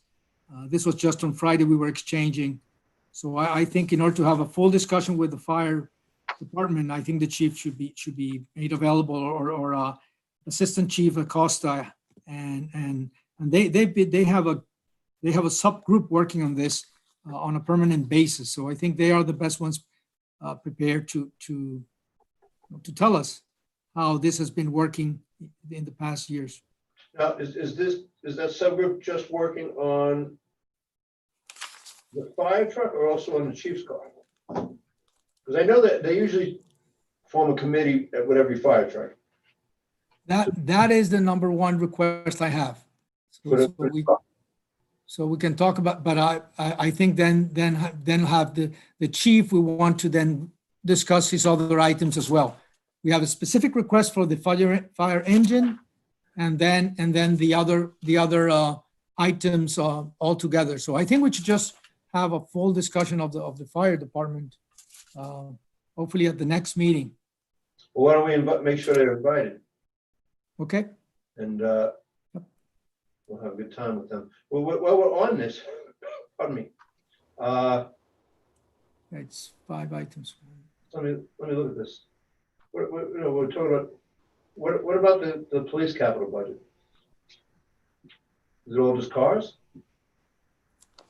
No, there were other items. I'll pull it up now. I'm pulling up too, because as long as we're doing public safety. Yeah, I think the biggest one, they had the communications desk in there, I believe. Correct. That's right. That was the big one. Yeah. What do you mean, they want a new communications desk? Yeah, No, I think the 911. existing one has reached or passed its useful life. They're not cheap. I did that. I think It was like $70,000 or something. Yeah, but then invariably it doesn't fit where it used to fit. What else? The cars. What's being covered by the grant from Assemblyman Otis? It was 3 police vehicles, 1 hybrid, 2 gas powered. And what about in the fire department? It was turnout gear, pagers. Now I can remember. You look at that email I sent. Turnout gear, pagers. Yeah, I can't remember the Scott bottles. Scott bottles. I think it was the 30-minute bottles. I think the systems cost about $1,000 a piece, give or take. So the fire department prioritized. Priority 1 is fire chief's car, 2241. Priority 2 is engine 40. Priority 3 is shallow water rescue boats. And then priority 4 is a heavy duty pickup. Priority 5 is station 1 apron boiler, no price. And then priority 6 is replace of utility 9, which I believe is at volunteers. Maybe I'm wrong with that. I'm not sure. You're correct. Yeah, it's in volunteers. We have a member of volunteers sitting right here tonight. That was fire's request for our budget for the current budget season. Police, we had priority 1, vehicles. Priority 2 was Motorola APX 4000 radios, $23,000 item. And then priority 3 were tasers, but that was purchased in last budget. And then speed signs and variable message signs, priority 4 together where we'd be purchasing additional speed signs, and then we'd be purchasing the variable message signs for all the information we want to provide the public. Jerry, in terms of the budget, right? If let's say we bought a 1.5 million in equipment. 1.5, did you say 1.5 in equipment?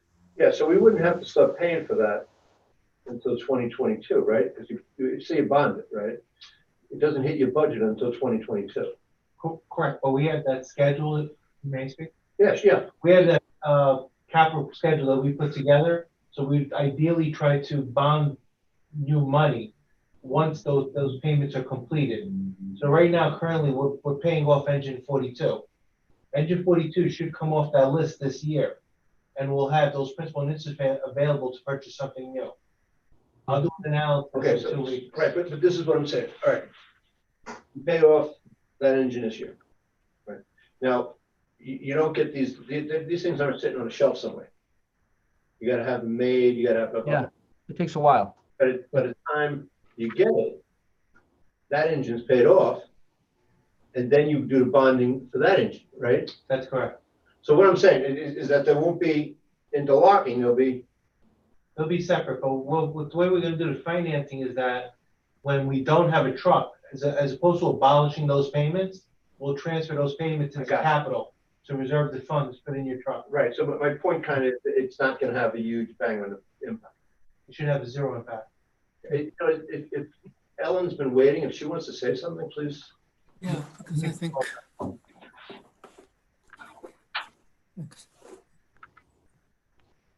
There she is, because the larger issue.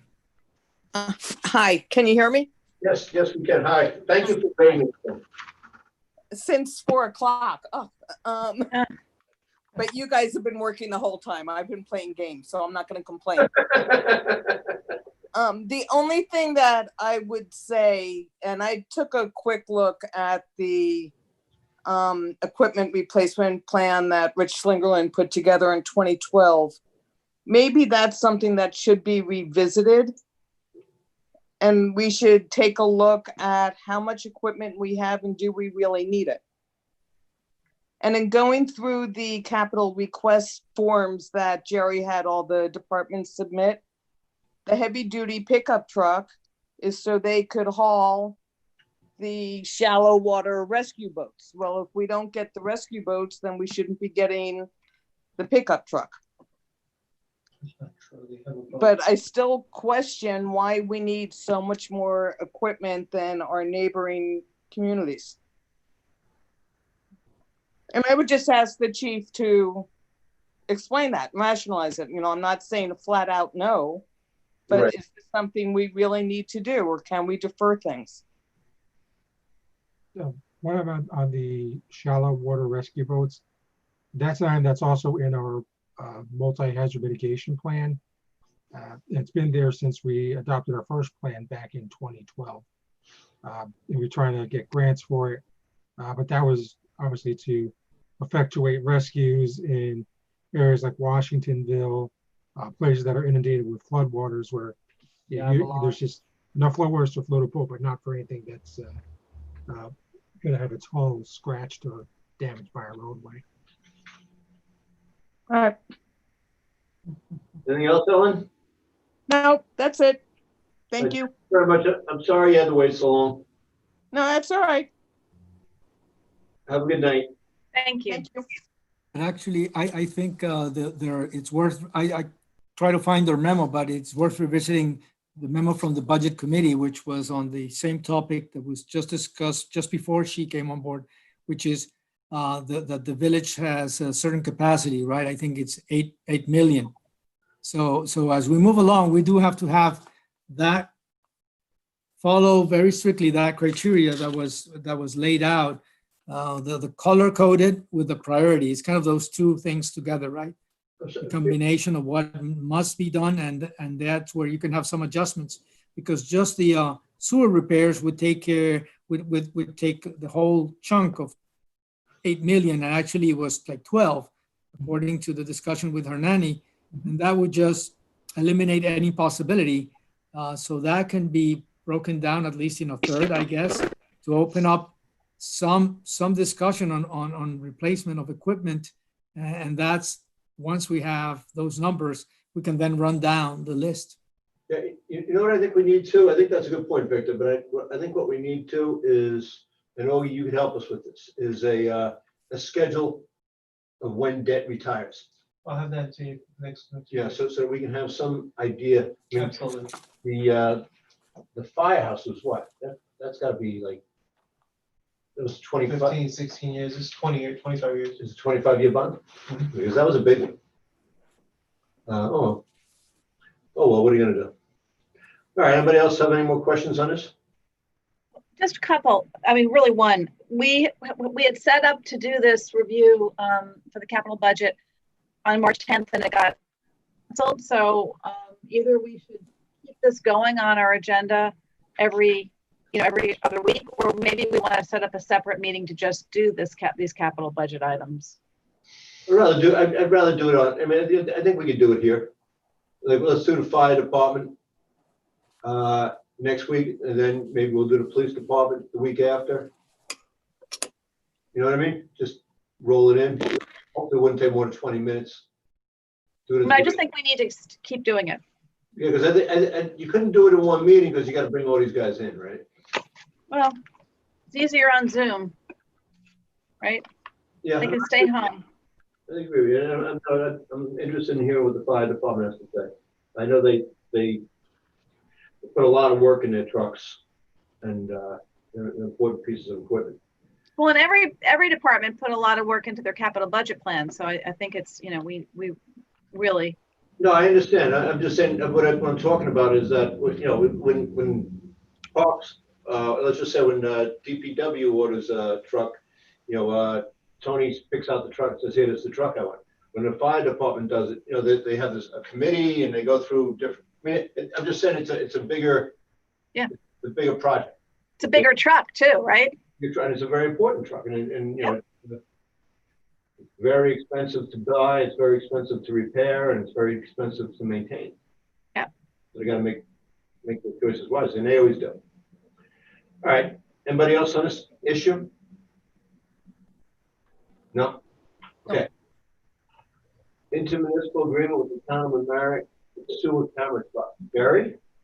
Mayor, several months ago, I had presented a shared services opportunity with the town of Mamaroneck to the board, where we would be purchasing with them at a 50% split, a sewer camera truck outfitted to be able to do the camera work within our sewer systems, our sanitary sewer, and also our storm sewer. We worked out with the engineer and the department head of public works and the town of Mamaroneck representatives, the specs on the vehicle, as well as the process. The process that we would work with is to have to pay the hourly expenses of the town of Mamaroneck employees to come to the village and operate the equipment. We thought and we agreed that since they would be trained and operating the equipment, we wouldn't have a learning curve or concern on our end training additional employees. So we have this intermunicipal agreement that Administrator Altieri wrote up for us, which we made just a few minor changes, but the equipment would cost the village, we would be reimbursing the town $84,350. And we would have, of course, obligation to pay 50% of whatever operating or labor cost or maintenance cost incurred. It's actually maintenance cost. The labor cost we would be paying 100% of. So 2 employees with the vehicle, we would pay $132 per hour for the employees to come to the village and provide or operate the camera equipment, I should say, operate the camera equipment. Okay, I just want to point out, that's only when they're in the village. Only when they're in the village, yep. And they would be operating the equipment, which we own half of, They would be specially trained on that, and as they continue to use it, they'll become experts on it. So that helps us. And what, I'm sorry, Jerry, and when the truck is working in the town, then that labor cost is not borne by us in Correct. any. They Correct. pay for that. Thanks. They pay for that. It's their sewer Yep. foreman and operator. Yep. I did ask about the 5% cost. Basically, let's call it an administrative cost for the town's overhead. Steve Altieri said that it's the cost that he believes would cover the managing and cataloging of the sewer data. So the camera is operated, it gets the video, and then they have to provide us reports. The CMOM program and other entities would like or need reports. So the camera equipment provides the video, but then the reports need to be cataloged and interpreted so that we can get it in a report form, just like as if we hired an outside company or an outside contractor to do it. So that's the explanation on the 5% overhead for the costs. Okay. I still think that's pretty steep. I don't know what the costs are, but something doesn't sound right. So, Who do they send this to somebody else to do, or they do this themselves? They do it. Everything would be done in-house. It would be done, the operation of the equipment and the cataloging and managing of the data and the reports that were sent to us would all be done in-house by their staff. And it's all done by those two people. Two people plus whatever administrative structure. I don't have full knowledge of their administrative structure. And also, it's I'm sure when I say maintenance costs, if the truck needs an oil change, or if the truck needs tires rotated, they put in the town yard and probably bills for half that cost. That goes into the maintenance. That's not the 5%. No, it's 5% is on the maintenance too. No, it's not. Since the last statement, 5% of the sum. Yes, it is, Dan. Annually, the town shall deliver to the village a statement showing 50% of labor costs, operating costs, and maintenance costs incurred since the last statement was submitted. 5% of the sum of these costs will be added to the statement to account for the town's overhead. So it is. What I'm trying to say is, if the cataloging is something different, the rest of it is they have to do regardless of who owns the truck. We're paying 50% of the salaries. Now, they fill the timesheet. Something pay just 100% of the salary. We pay 100% of the salary while they're working in the village. The operating costs and the maintenance costs, we'd pay 50%. So that's already covered. Yeah. That's what. So the 5% is, I don't know, just sounds high for what allegedly we might be getting for it. I think that's, I don't mind paying 50%. I don't mind paying 50% of the cost if they're working 50% of the time for us. But they're not going to, from what the way it's structured is, they may not be spending 50% of the time with the village. What's the understanding? Are you asking about the 5% or the 50%? No, that's the 100% of the time that the truck is going to be in use. Okay, is 50% of the time allocated to the village, or just when we want it? No, a little bit less than 50%. Okay, so they're already getting a goose, if you will. Mm-hmm. It was set up in the first page. Oh, second page. I'm sorry.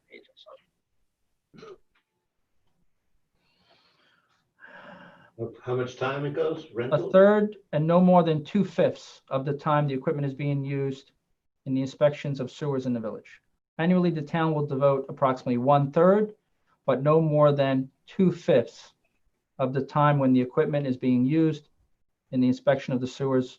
And that was based on estimates that our engineer provided of the number of linear feet that we would be, we would want to do. No, I understand. So basically they're getting a 10% ride or gift and then charging 5% on top of that. I think the 5% is wrong. Do you want them to calculate the actual No, overhead cost? Jerry, yeah. you have 100% of the costs Mhm. for the operation and 100, and maintenance. We're paying 50% of the maintenance. Yes, we are. Okay. Yep. Okay. So we're paying 100% of the time that they're working in the village, but that's only somewhere between a third and 40%. Mhm. So they're getting a minimum of a 10% cushion, if you will, on the maintenance. Mhm. We're paying 50% and we're only getting less than 50% usage. And then they're adding 5% on top of that, which should be included. What I'm trying to say is I think that 5% is not a fair approach. It would be if you were saying that we were 50-50 all the way, but you're not. So, Jeff, let me ask you a question. yeah. Can we get some sort of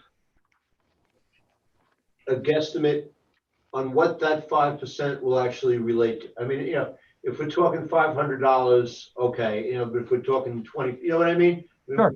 5%, an estimate of what it's actually going to be. Yeah, I mean, this is still in draft form, and the reason it's not on the regular meeting is because obviously the board has to talk about it and get, realize a comfort level with it. Yeah, I want to know, what in actuality that 5%, would actually cost us every year. Okay. I can ask Steve to work up a. If we're arguing about $500, it isn't worth it. If we're arguing about $25,000, it's worth it.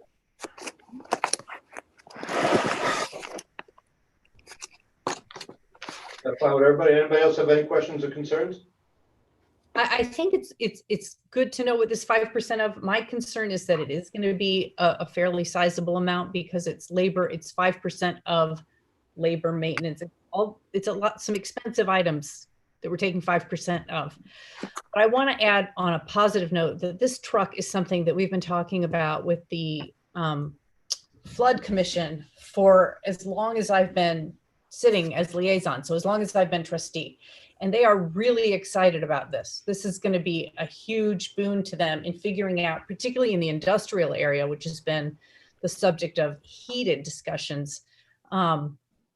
If we have a clogged sewer line, if we have a clogged stormwater, if it's a piece of styrofoam, the way we saw it in one huge rain squall, or if it's something more serious, if there's a crack in the line, this is really important to them. And it's just vital in terms of getting a handle on what's causing flooding and how we can remediate. So this is a big deal for the flood committee and I think for the village. Yeah, and when sanitary sewer overflows, it goes right into the storm system. It goes right into Long Island South. But it's also an environmental boon without being just a flooding boon. Anybody else have any more questions on this? And we've also been talking about the little boat that the fire department has been using since I was at the flooding committee, and since 2004. Yeah. So things get kind of. Yeah. Rooted in, man. Well, we got 3 minutes, so I suggest we leave the other 3 items, and everybody do what they have to do before the next meeting starts. Motion to adjourn. So move. Second. All in favor? Aye. Aye. All right, guys, I'll see you in a couple of minutes. Same Zoom, right? It's the same Zoom. Same Zoom. Yeah. Yeah, All right. we're not leaving.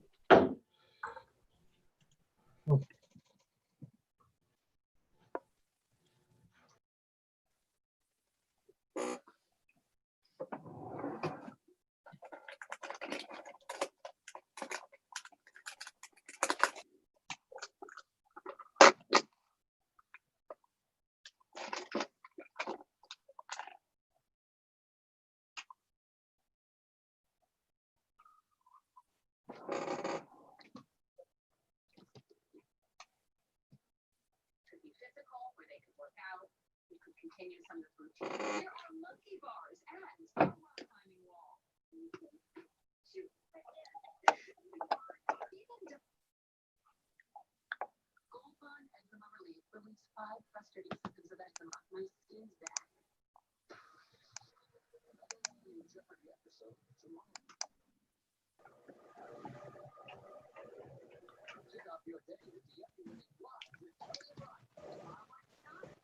Hello.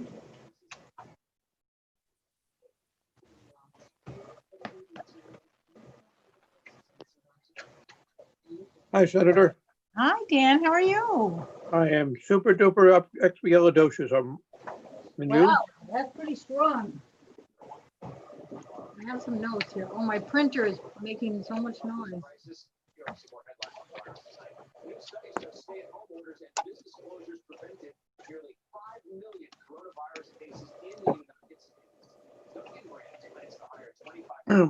The board took a 2-minute break. No problem. No problem.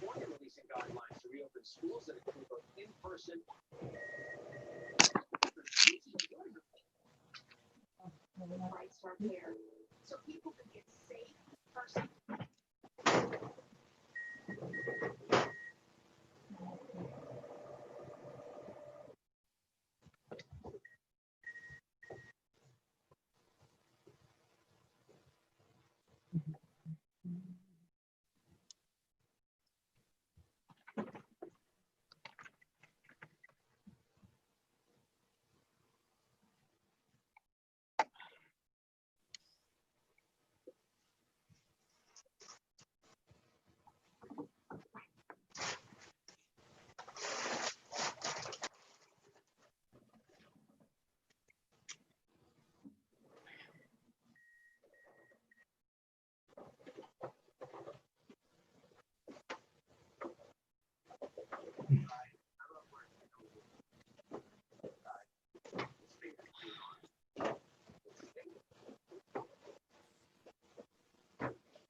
Hi, Bob.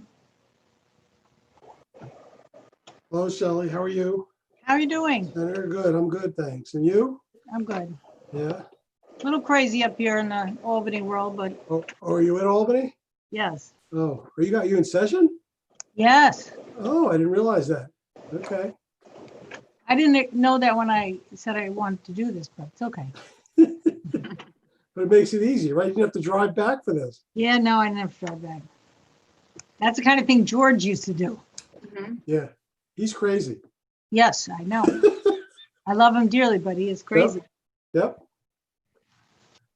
Ugh. Well, Steve drives back and forth, right? Well, Steve does, but I think today maybe he's staying. Yeah, he's crazy too doing that. That's a We're all long ride here. every day. We're voting on the bills, so it's a big deal here.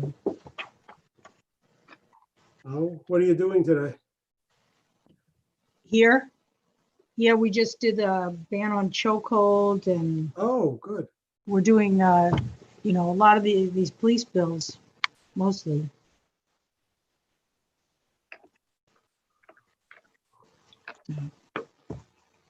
Well, thank you.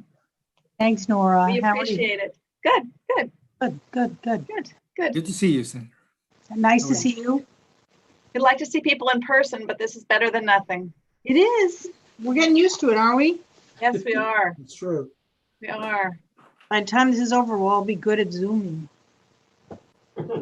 Yeah. I still make mistakes when I set the calls up. It's easy to make mistakes. Yes, it is. We can be forgiven. We got the whole gang here? I think they just turned the cameras on. Just, give me 1 second. Okay. The agenda. All right, good stuff. Thanks for coming tonight, Shelley. Thank you very much. Thank you for having me. Yeah.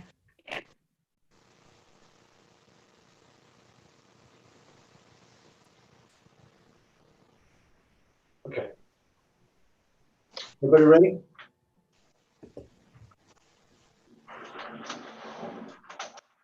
We're on live.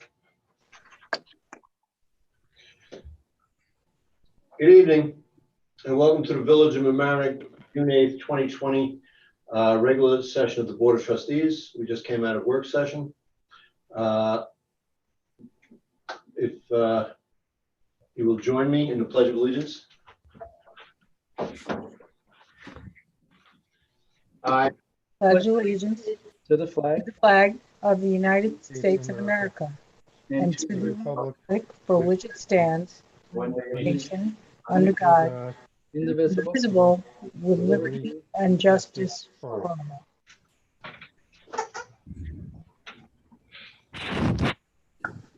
thank you all. Welcome. I need a motion to open this meeting. So move. Second, Call the roll. No, Augie, all in favor? All in favor? Aye. Hi. Aye. Presentation by our friend, Shelley Mayer. Shelley, thank you for coming tonight. We appreciate it. We want to hear what's going on in the Capitol. I know it's been a busy year for you. It's been a busy year for all of us. It's been Yes. long, strange 10 years in the past 3 months. So Shelley, please tell us. Thank you. Thank you, Mr. Mayor, and thank you to the board and to everyone for allowing me to come by briefly.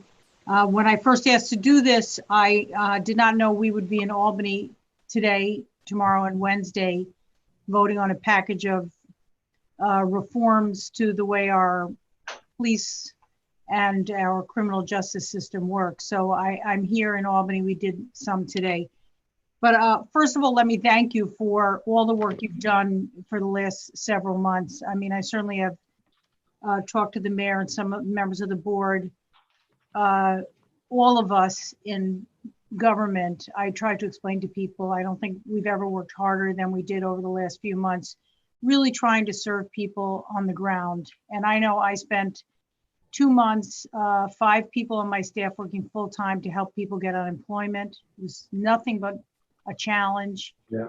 The system was, frankly, although it wasn't up to the task, even then it wasn't good enough. And so many of our neighbors and folks from the Village of Mamaroneck, and in fact, the whole district, lost their jobs in a day. And as I found, and I think you would agree, that if they made about $60,000 a year or less, they really did not have the ability to last 2 months without income. And so we got to a stage of desperation. And I was very aggressive on their behalf. We helped over 700 people during that period, together with also providing food and outreach to the communities that were hardest hit throughout our communities. So I want to thank you for being partners in that. Also, I worked with a lot of our small businesses on the PPP on the first go round, where PPA, they were looking for the assistance, which so many of them didn't get. They did better on the second bill. But it really has been a very challenging and trying time.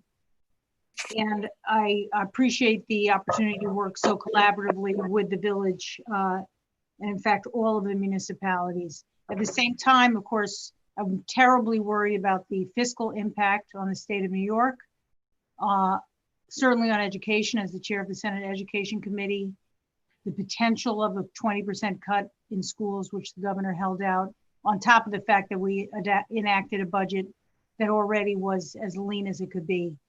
So I've been working to press our congressional and senatorial colleagues to make sure that whatever bill they pass does the best it can, both for the state in unallocated money, directly to towns, villages, and cities, on money for you to decide to spend, not to go through the state, and thirdly, for education. That bill that the House passed would do well for all of us, but now we need the Senate to pass it and the president to sign it. But without it, I'm terribly worried that the governor has the authority and could cut substantially. In fact, we gave the governor the power 3 times during the course of the year to enact cuts in response to declining revenues as agreed to by the Division of Budget and the Comptroller's Office. That first time period has elapsed. He's held off actually making the cuts, I think, in order to keep the pressure on Washington to say how desperately we need these revenues. The loss of income tax and sales tax and every other source of revenue poses a tremendous challenge to the state. So we were back here a week ago, 2 weeks ago, passing a number of COVID-related bills. The basic premise of that legislation was everything had to be about COVID and nothing could cost money. And we were able to enact some important pieces of legislation. Today, we're here as a part of a 3-day stretch to do some of the important bills that have come out after the demonstrations and the terrible killing in Minneapolis. And we are changing real seriously a number of the laws that govern police behavior. I've been a longstanding supporter of the police departments throughout Westchester, certainly in my home in Yonkers and throughout the county. I have met with the police unions and the Association of Police Chiefs. They disagree with some of the things we are doing. I respect their disagreement, but I believe the time is now. We have to act. And the changes to some of these things are long overdue. We just, in my opinion, as someone who supported these bills, these laws, they really did not breed trust and the kind of belief that we need to have with our police department. So I intend to vote yes on the bills before us. And I recognize that there are those who may disagree with me, but I believe this is the moment in time we have to step up and change New York policies to ensure that we improve the relationships between our law enforcement, the majority of whom are so excellent, and our communities of color. We just have a very substantial problem, and I think we're doing the right thing. So I just want to put that out there because I've been very upfront about my positions on, I have changed my position on 50A and I intend to vote for the bill.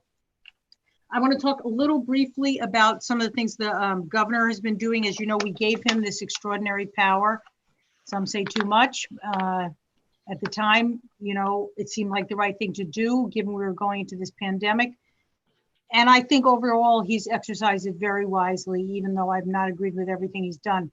But we needed someone who was decisive and make decisions and get us to the other side of the health crisis. And I think he has done that.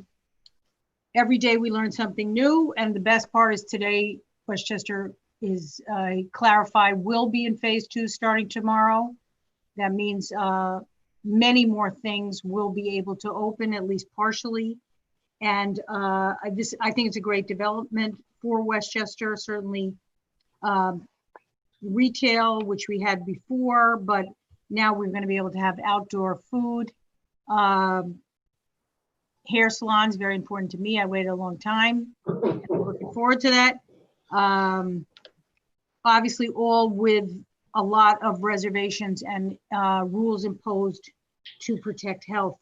Today, the governor did release something that I've been working on for a long time, is revisions on the outdoor recreation. They expanded the list of what is acceptable under phase 2, and there may be some in Mamaroneck that fit within this category, but there's numbers throughout our district.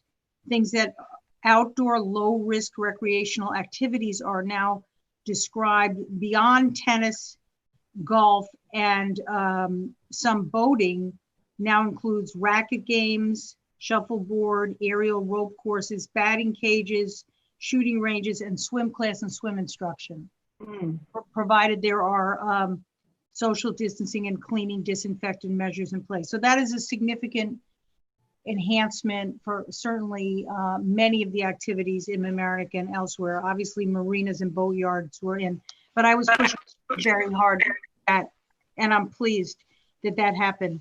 The other thing he announced today, a 90-day extension on deadline to file applications for tax abatements, and they ended the 50% limit on local governments in phase 2. So you can, assuming you can meet the safety guidelines, you can have more people in the office of local governments, but many of these things have to be worked out on the details with the group that George created, that George is participating in, the work group.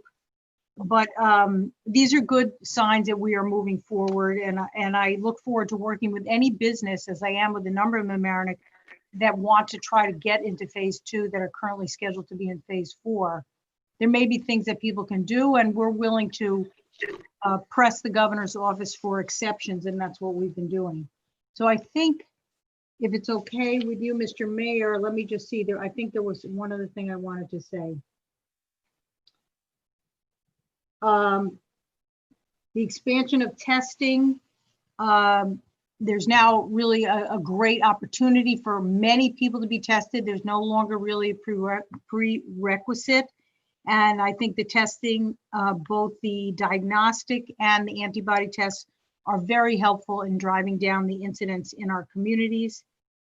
Also, I know that myself, along with my other colleagues in the Senate and the Assembly, have hand sanitizer, both large and small, that we are getting out to community groups and making sure that everyone who needs to have it has it. And lastly, I want to say, because of the Community Resource Center and the large Hispanic community in Mamaroneck, that I've been working collaboratively with about 10 of the groups in my district that predominantly serve communities of Spanish speakers who have been extremely hard hit, to make sure that we coordinate well with food, with other kinds of guidance. Sometimes they're not eligible for unemployment, so they need other assistance. And I've made it a priority to make sure that we are speaking with them and speaking for them to the governor's office, because, as you know, and have been so supportive there, this community is very much part of our community. And yet, for those who are not eligible for unemployment, this has absolutely sort of been a terrible, terrible burden to get through, coupled with higher incidence of the disease. So I'm going to stop there. I'm a little all over the map, but that's sort of a feeling of what we've been doing in my office, and my staff has been fantastic and working extremely hard to be on the ground and serve as many people as we can. Thank you very much, Shelley. I appreciate it. The state relies a lot on income tax revenue, which Yes. Villages don't have. How has that been coming in? Well, here's the problem. When the federal government at the beginning of the virus moved the April 15th date 3 months back, the state did the same. So they could no longer project exactly what they were going to get in at their usual tax date. And therefore, that's one of the reasons they are so cash poor. And in fact, they are holding on to cash for some municipalities that was due to be paid out. And I'm very concerned about that. So they've projected about a $12 billion deficit. And I think our concern is, even if we get federal money, we're not going to get enough. Yes. So I did put, as someone who was not in favor of increasing income taxes, based on my experience in the coronavirus, where I really saw a sort of not a shared sacrifice at the high end, because people did have enough to eat and pay their mortgage and stuff.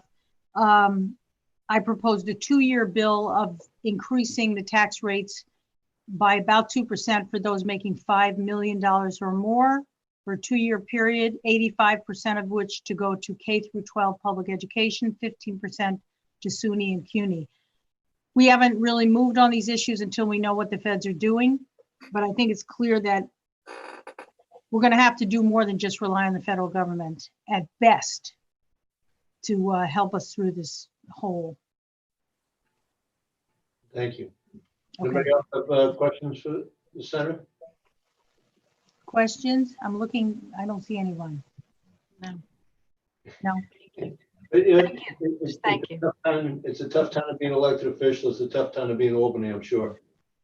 Well, I happen to feel like sometimes you have to do the right thing, and it's not always the most popular thing. I would say, just on this criminal justice issues, there is an incredibly energized group of people from our district, and certainly all the Sound Shore.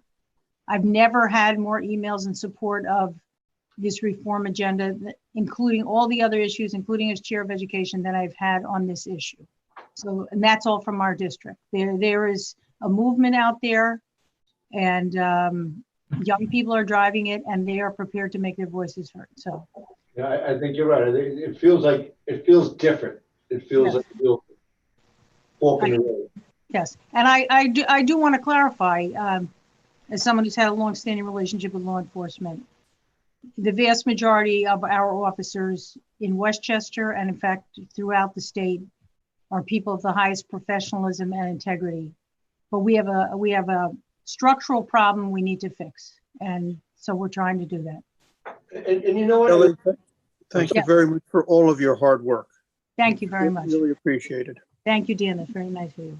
You know, and just to point out what you're saying about law enforcement, listen, there obviously are issues that need to be addressed, but that's almost a symptom of what's gone on for hundreds and hundreds of years that we haven't addressed, right? So, I mean, if there was a more fair education system, if there was more income inequality, a lot of these problems, wouldn't just go away, but they'd be easier to deal with.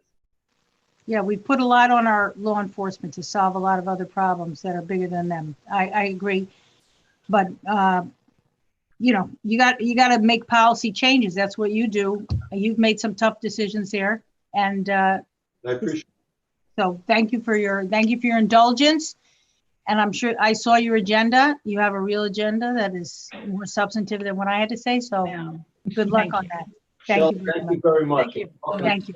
Appreciate it. Thank you all. Don't hesitate to call me if I can help in any way. Thanks. I won't. Thank you. Bye. Okay. Now back to the regular agenda. First item on the agenda is communication to the board, round one. Limit of 5 minutes per customer. Mr. Teekert, looks like it's first. Who's handling it? Glenn is first. Glenn's first, all right. Glenn. Glenn, put on your mic, please. Hi, Glenn. 506 Hill Street. Good evening. I was watching your work session, and once again, you were talking about the waiving of recreation fees in order to try to enhance affordable housing in the village. Unfortunately, as well intended as it is, it's not going to do a thing at this point. Unfortunately, the actions of the board with the restrictions that they have put in over the last 2 years into our building codes is going to make it virtually impossible for any affordable housing to actually be built in this village. You have very, very few things before the planning board or board of appeals. And the 3 projects that are currently there one has to see if it's encumbered by the 50-foot setback that you put in, and 2 have to see if they're encumbered by the multiple dwelling laws. Those are the only projects that you have being built in this entire village before boards. And even if every one of them came through, you'd be talking about 3 affordable units, probably more at the 80% level. Unless this board decides to open up the entire village, and this is one of the Black Lives Matters, this is one of the problems that you are having, is that you have become so restrictive with where you can build. You've made it where developers cannot afford to build housing for your working class here in the village of Mamaroneck. And nothing that you've done in the last 2 years have helped people making probably under $80,000 a year. In fact, you've even made the situation worse, because if somebody does redevelop a property, in some cases, it has to be less height, more parking, more setback, where you might actually take down a building and put less units in to make it more affordable, because the more units you put in, you have to put affordable units, and you're very restricted with height, size, setback, parking, and all the rest that goes with it. So you might actually be seeing, and restricted to where you can build in the village, that you might actually see the few middle-class units that are left be replaced by units that cost more, with a couple of affordable housing units put in there by law. What you actually need to do is start to think outside of the box, and not even rentals, co-ops. Is there some way that you can have a larger project somewhere in the village where you could have market price co-ops and then a mini co-op, like a 1-bedroom apartment type of thing, where it's for your 55-year-olds, or it's your starter unit for somebody who's single in the village? It's the only way possible that you're ever going to start to deal with the affordable housing. Because single family housing, even now you see that they want to close the Waverly Avenue Bridge, that neighborhood over there. Why? Because if you close that Waverly Avenue Bridge, that whole neighborhood, they know the prices would go up another $100,000, $200,000, because you turn that whole neighborhood into a cul-de-sac. It's not going to happen, but that's what they want, because the new residents are wealthier. You got gentrification going on in the flats. That's the last area that is even close to affordable in the village, and that's not going to be for long. If you really are serious about dealing with your housing crisis, you're going to have to think outside of the box, allow some place where you can have at least 2 or 3 larger projects, and those projects are going to have to be allowed to have much smaller units for your starter people, for the starter house, and marketplace units as part of the project. But there's no way that you're going to do anything with affordable housing with apartment buildings with or things with 20 units. It's just absolutely unaffordable in the village. Thank you. Thank you, Mr. Tibbet. Next up is Mr. Speaker.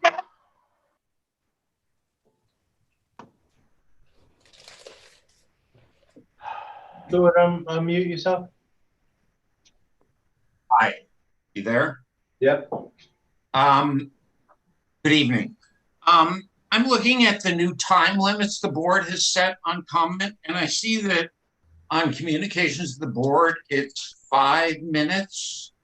On audit of the bills, it's 5 minutes. But on old business and new business, it's 3 minutes. Is there any reason for that difference, or is this just arbitrary like the time limits in general? There was always a suggested limit of 3 minutes on old business and new business. Well, not until you suggested it. I mean, there wasn't always, not until the board did this. There used to be no time limits. I'm not sure how long you've been following meetings.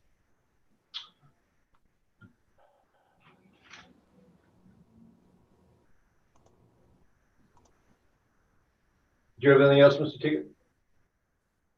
Well, I'm wondering if, I see you don't want to answer this question, so I guess my question would be, why does your silence count against my time?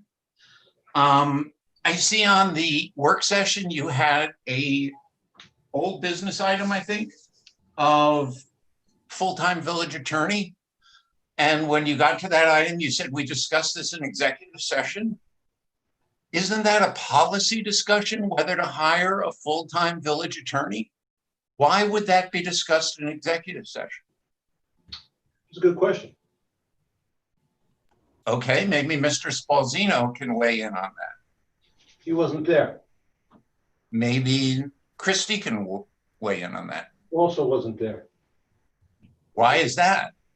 I thought their contract called for them to appear at all board meetings. They weren't at EAR the other night, and another just totally incomplete application. Mr. Murphy, Not to be at the meeting. do you have a question? They were asked not to be at the meeting. Do you have a question? I'm answering your question. I understand. You're only supposed to interrupt me to ask a question or ask for clarification. So you clearly don't want to answer questions, but I would suggest that that discussion in executive session was totally improper. And I hope if the board is considering hiring a full-time attorney, that'll be a public discussion of the pros and cons of that. I think, you know, I'm not sure why you do that in secret. There was a discussion about the coming out of the emergency order and that a lot of stores were going to be able to open to 50%. I'm just wondering, how is that 50% figure determined? Is that on like a 50% of fire code or something? Is there a metric for that?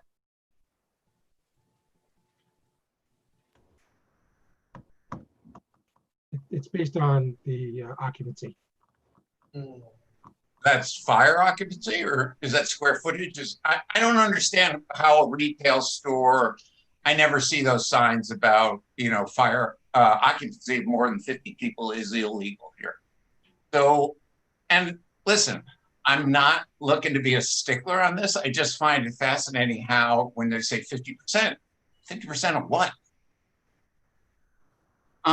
Did we oil Canada geese eggs this year?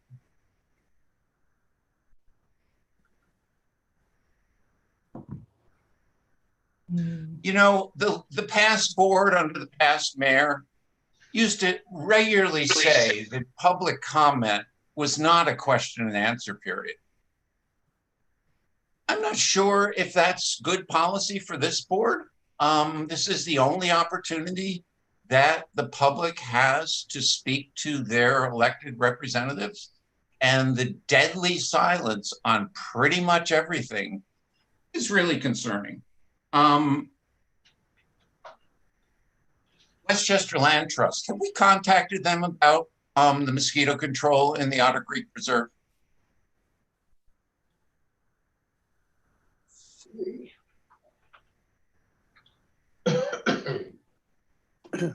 Don't know.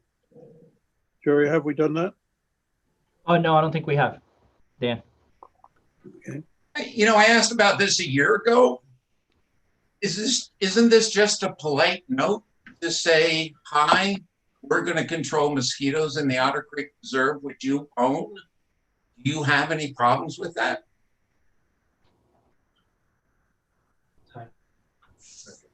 The Mason, is the board going to redo the escrow agreement that is clearly flawed? And will the board do that again in secret, or will you do that in a public venue? Well, Mr. Tigger, we've come to the end of your time. Thank you for your comments. And thank you for all the answers I've received to my questions. Who's next up? Todd LeBon. Let him roll.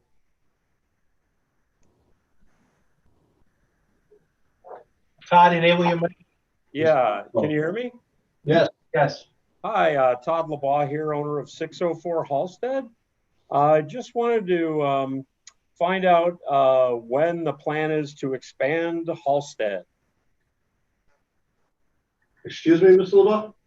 I wanted to know if you had a plan to expand or widen Halstead. In 1931, the village bought for $10 the rights to demolish the first 10 feet of my building.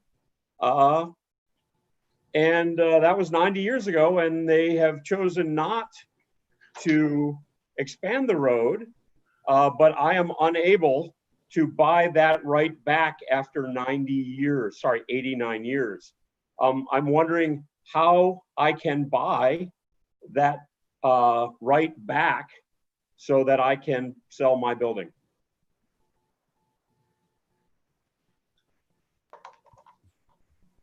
Hi, Todd. This is Kelly Wenstrup. We have emailed in the past, and I think you should be able to buy that back. I do not know of any plans to expand Halsted Road that would affect your property or other properties similarly situated. I wish there were a way forward that we could find a way for you to close this up. It's a source of severe frustration for me that you can't. Okay. And to the other board members, is there anybody who sees a way forward? I mean, inflation adjusted, this is $170 that I could pay you, and we would balance out the $10 from 1931, and I would get a clear title and could sell my building. Is there anybody who thinks that that's not reasonable?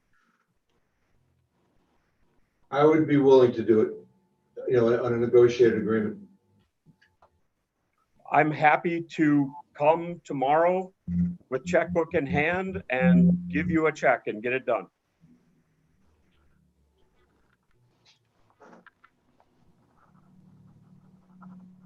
Can I visit Mr. Spalzino tomorrow? He needs a majority of the board. He needs 3. Okay. And we need to have a deal, not just come with a checkbook tomorrow. I will do whatever you need to do. The clock is ticking for me. I have to give the deposit back on the 14th. So I will stay and do whatever it is that you need. I would love to close this deal, and I really appreciate your time. Who should I reach out to tomorrow? I do think you deserve an explanation. I wish those who, you know, have not, do not think this is the right path for the village would at least explain why they don't believe it's the right path. I think you deserve that.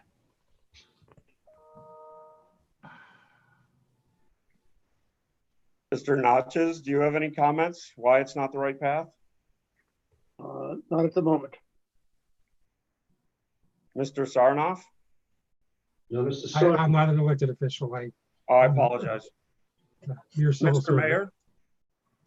I'd be willing to look at it, Mr. LeBeau. Okay. And Mr. Tuffer? Do you have any comments?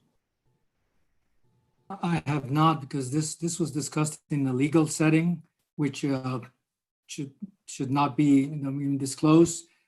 So that's why I don't think it's about, you know, who's kind of the culprit here, because it requires certain discussions. So I think it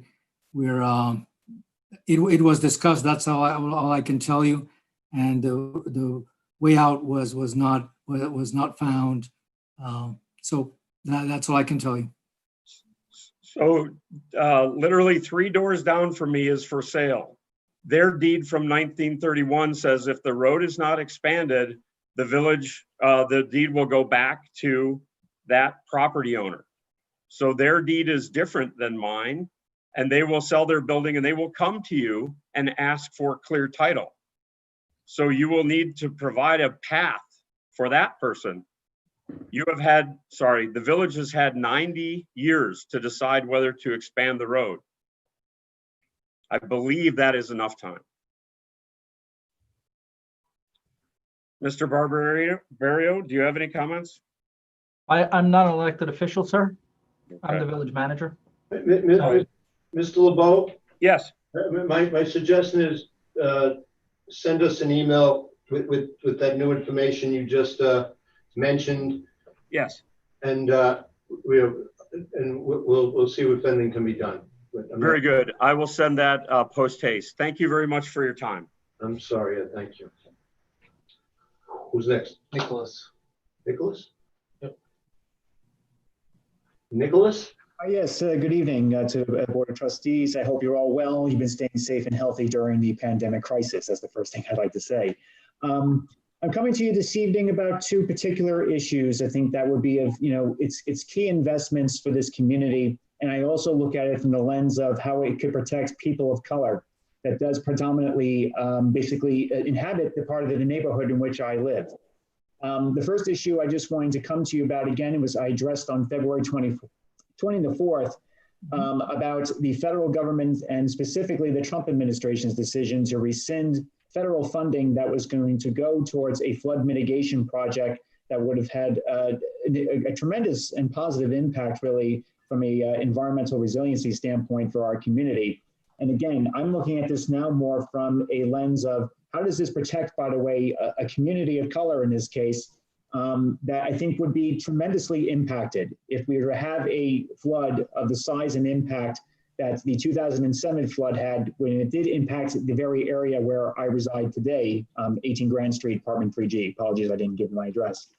But so basically, you know, I look at it from that perspective, because if they're underinsured and they don't have the ability to, you know, come back from a particular major flood event, you know, they're going to be displaced, or they're going to be potentially their businesses ruined for those who are minority and women-owned businesses. I think about all these people now and what kind of impact this would have on their livelihoods and their way of building wealth for themselves. So I just was looking for a particular update on that issue. I'll pause there if you have any updates about your explorations with the United States senators, which I think was going to be the next step at the time. Yeah, you know what? I reached out to Senator Gillibrand's office, and they had not heard back from the Army Corps of Engineer, but they were going to call today and they were going to let me know tomorrow. So that's the last that I had. The senators were hoping to schedule a meeting with the Army Corps of Engineer that hadn't materialized. I don't know. I can't really put my finger on why it hadn't materialized, other than sometimes this executive branch doesn't always respond positively. But they are working on it. I called Senator Gillibrand's office, and she's told me that her aide told me they would call me tomorrow. So that's where we are right now.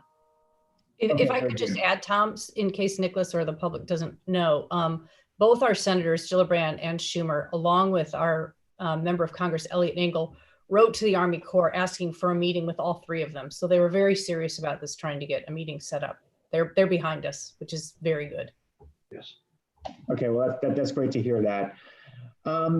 Okay, so then the second issue is with respect to the condition then of Mamaroneck Avenue, in particular in my part of the neighborhood, which I think you all know is in major disrepair still to this point. Now, my understanding is that the county legislature did authorize $13 million in funding last year for basically doing the reconstruction and repavement of the entire 5-mile stretch of Mamaroneck Avenue from White Plains all the way on down to Mamaroneck. I'm certainly concerned still that this roadway, especially in the area where it is predominantly inhabited by people of color, has not been addressed.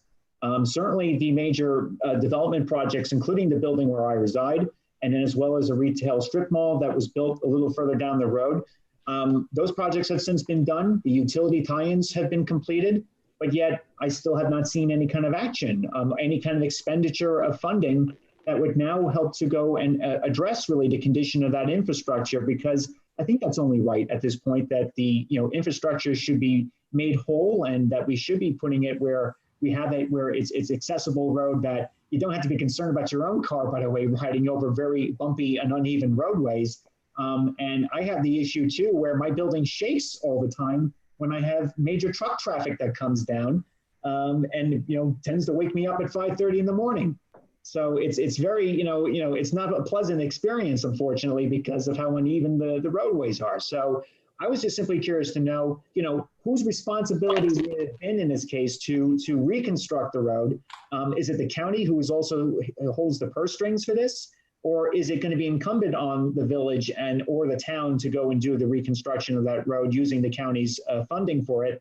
And what would then be a potential timeline for potentially getting this infrastructure issue addressed? From what I understand, it's the county has allocated the money. I don't know where they are with the project, but the county will be doing the work. It won't be the village doing the work. That's a county road, but I can check on that. And if you wanted to email me, I'd try and get you an answer. All right, I'll do that, Mr. Mayor. Okay, thank you very much, sir. Okay, thank you so much. Hi, Nick. Next Louis up. Quiros. Louis Quiros. Louis, enable your mic.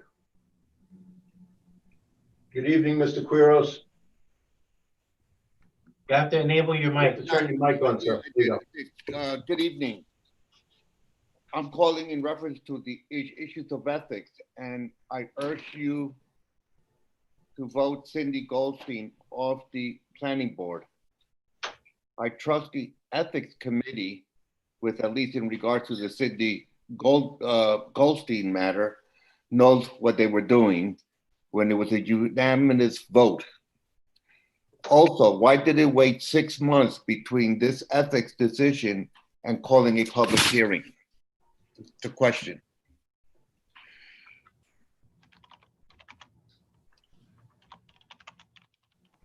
I don't have the inability to have a public hearing in public after COVID hit was a drawback. And before that, there was a question of whose authority it was, the mayors or the whole board of trustees. And the question got resolved about whose authority it was. And then the pandemic hit, and it was very difficult to hold a meeting. That in some substance is the answer. Okay, I don't really buy that answer response, because we've been Zooming, we've been working around this virus, and it hasn't stopped. It didn't stop the committee, the ethics committee, from voting unanimously. Just as a point, that happened before the COVID. Okay.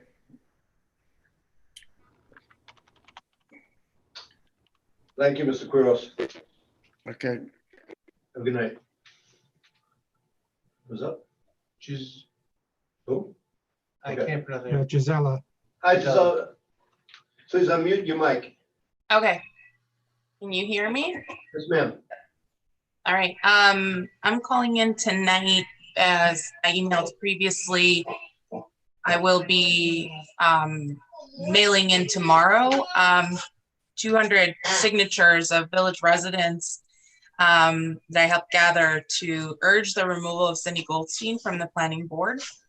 And I guess my remaining question is just when the decision around that matter will be resolved. The public comment is open until June 10th. And then that matter is going to be given serious consideration and thought after I have time to digest all the public comments, and after they're all in, look at the law and look at the precedent and make a decision.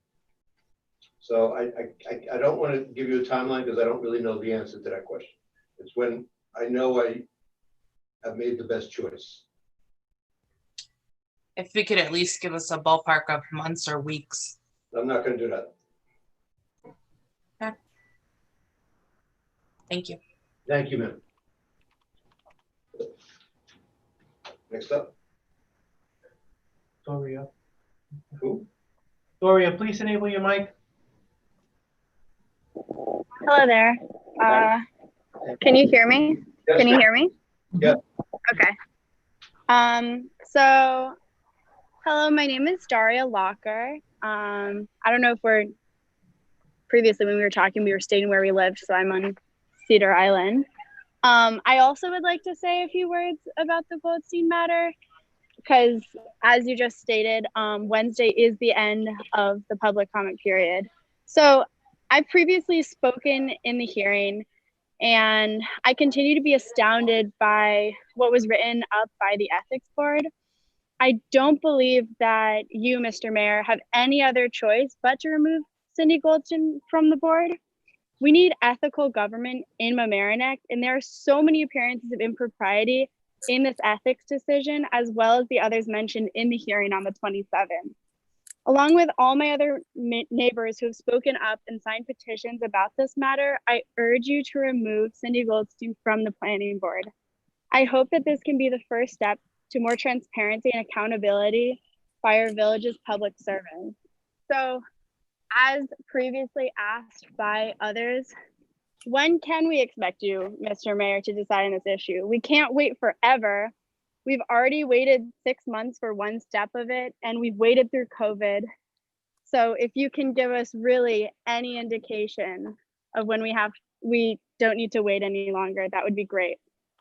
I don't have an answer for you, Ms. Lockhart, but I am working on it. I'm not going to give any timeline. I'm sorry. Thank you, though. Okay, Thank you very much. thank Nobody else? Kevin, Was that? Okay. Kevin, Duarte. A full house tonight. Hi there, could everyone hear me? Am I being loud and clear? Kevin, can you speak up? You're hard to hear. How about now? Is this a little That's bit better? better. Okay, good. Thank you to Matt for giving me the floor. I also want to say that I fully support the removal of Cindy Goldstein from the planning board. I do believe that we cannot afford, as a village, more wasted tax dollars on these lawsuits. She's clearly unethical, especially given in light of the Board of Ethics unanimous vote. I urge you to please remove her. Thank you. Thank you. Okay. Thank you. that's it. All right. Thank you all. There are no public hearings tonight. Next item up is the audit of the bills. 1 second here. Item 2A1 is authorizing to execute a transfer over budget expenses. This is authorizing in total. It is a $3 transfer from serial bond interest to serial bond principal. $2,083.33 from safety inspection, building contract services to law contract services. Marine Education Center office equipment, $308 to the Marine Education Center contract services. Safety inspection building contract services, $467.42 to the Marine Education Center contract services. Does anybody on the board have any questions or concerns? No? No. Okay, no hands are up. Which is the number? What's the, which is this one? This is There's three. 2A1. What's the 2A1. total number? I'm sorry. It doesn't have a total number here. I just looking at it. At least on mine, it doesn't have a total number. Approximately 2,800, 2,800? somewhere around there. I'm doing a quick math. This is just the budget transfers, Victor. Mhm.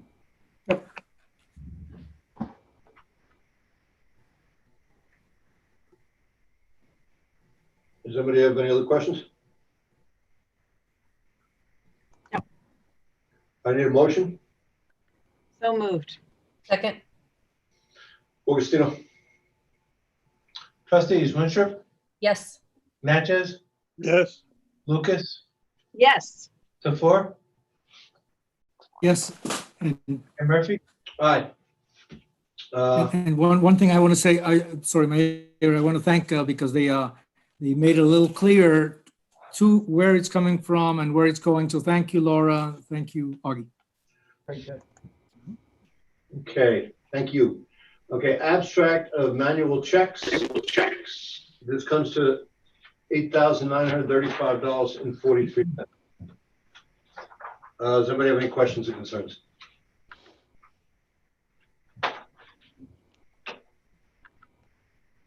No. No. Okay, hearing, can I have a motion to pay this? So moved. Second, Augustino, please call. Trustees Winstrup, yes. Natchez, Yes. Lucas, Yes. Tefor, Yes. Mayor Murphy. Aye, thank you all. Abstract of ordering vouchers for fiscal year 2019-2020. That's the year we just ended, right, Odie? Correct.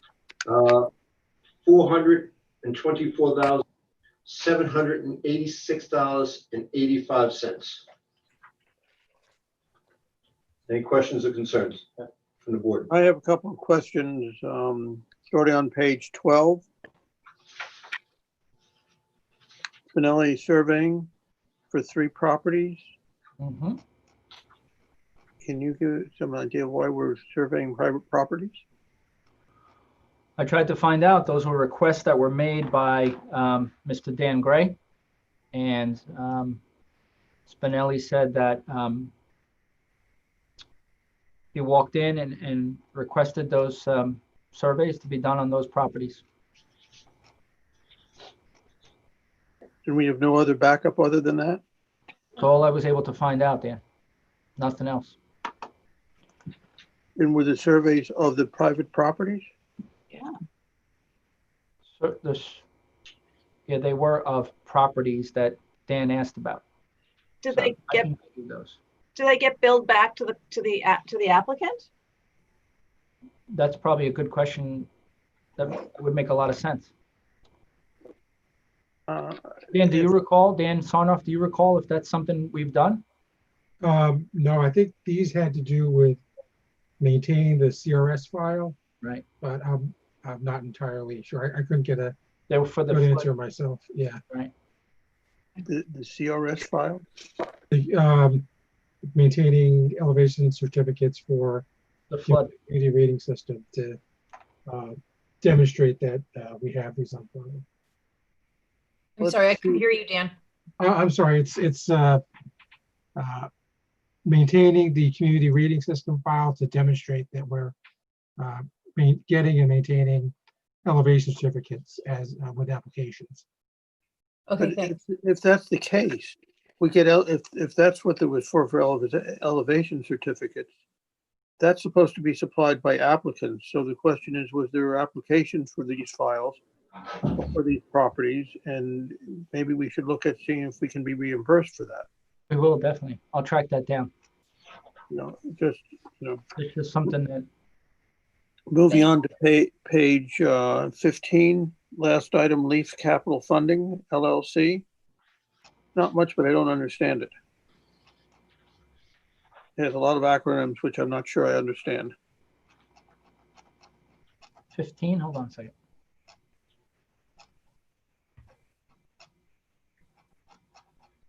I think that's for the mail machines. It's for the what? Is that for the mail machines, Augie? I'd have to check. It says 2 post-base pros DSN documentation fee 4. 52120 invoice. I mean, it's not a big deal in terms of the amount of money, but it's very hard to understand those types of things. Augie's gonna look it up, Mr. Natchez, so he'll tell us when he finds it. But if you have other items, let's move on to the other items. Okay, what's the, on page 17, receiver of taxes?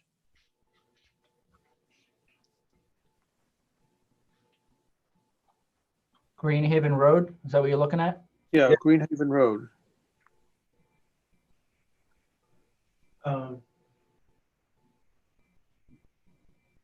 Dan, you know? I don't remember what that is. No, I think that's right. Is that the sewer taxes that we pay to the town? It's the county. I think it might be the county sewer tax. I don't know, but 555. I'm willing to go ahead and pay it, but I do want an explanation. I don't understand it. Fair enough. And lastly, on page 36, Taylor's Lane drainage improvements to Chasen Engineering. Mm-hmm. Can somebody tell us what that is? Yeah. Do you want to respond to that, Jerry? Yes, please. Sure. Yes, Chasen has been assisting the village in the final closeout of the Taylor's Lane project that we've been working on since the 1990s. What when you say you're talking about is this the dump? Yes, that's correct. And I think Okay. I sent All right, everyone then I understand it. I couldn't understand. Yeah. It says Taylor's Lane site. Yeah. Okay, I understand that. Yeah. Okay. Augie's looking for your information. Anybody else on the board have any questions? Sorry, let me unmute myself. I had asked for some backup information regarding two bills that appear on page 9 of this audit, relating to Harriman, NB5. This are contract expenses relating to the planning, but I didn't get any response. I did try to just to figure out the invoices today, just at the last minute, but I don't know exactly what I'm paying and how we're closing this two projects. I know we're closing budget, and we're out without a planner. So I of course it is a hard one, but I really with these two projects are still ongoing. So I couldn't, and in one of the invoices it does tell you they're not 100% there. So I had difficulty reconciling where we are and why we're closing these remaining balances. But I didn't get. I know you're busy, and we don't have planners, so. Sorry if I missed the email. I really am. Today I spent a lot of hours outside, mostly in the parks. So I apologize. I'll get you that information tomorrow morning. I can't. Okay. I'm not going to be able to look it up right now while we're doing this. Okay. It relates to two very important projects, which is the update of the comp plan and the industrial area. So that's why I wanted to kind of, I guess, figure out. I checked a few of the back emails from Greg, and he was going to give us kind of a final update, and we never. I don't know exactly where we stand with this. So the comp plan is complete. We just have to invite Neil to present it to the board. But he's done all the work on it, I should say. Okay. So he has to present it to the board. There's still, I thought that we still had some public comment. I didn't think that we were in the final stage. No, when Greg left, before Greg left, he said that Neil has the comp plan completed. Yeah. I think we need to check the contract and, before we finalize this. If this is the last payment, I think we need to do a little bit more homework and hold this up till the next meeting.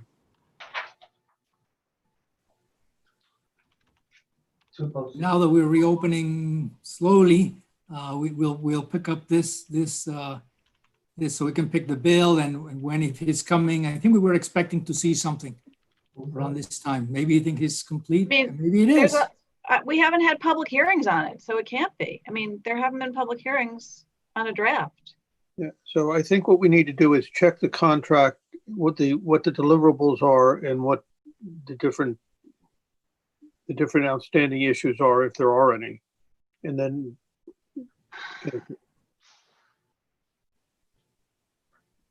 So are you saying that you want to take that off? I'd like to take it off until we can get clarification, but 2 weeks is not going to make a big difference one way or the other. Okay, we do the math on those two. Dan, what page was that again?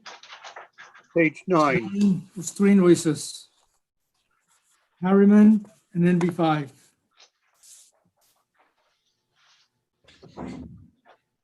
Okay, so when we get to the time of approving this abstract, just make a motion to remove it, and Augie will have the math done by then. Won't you, Augie?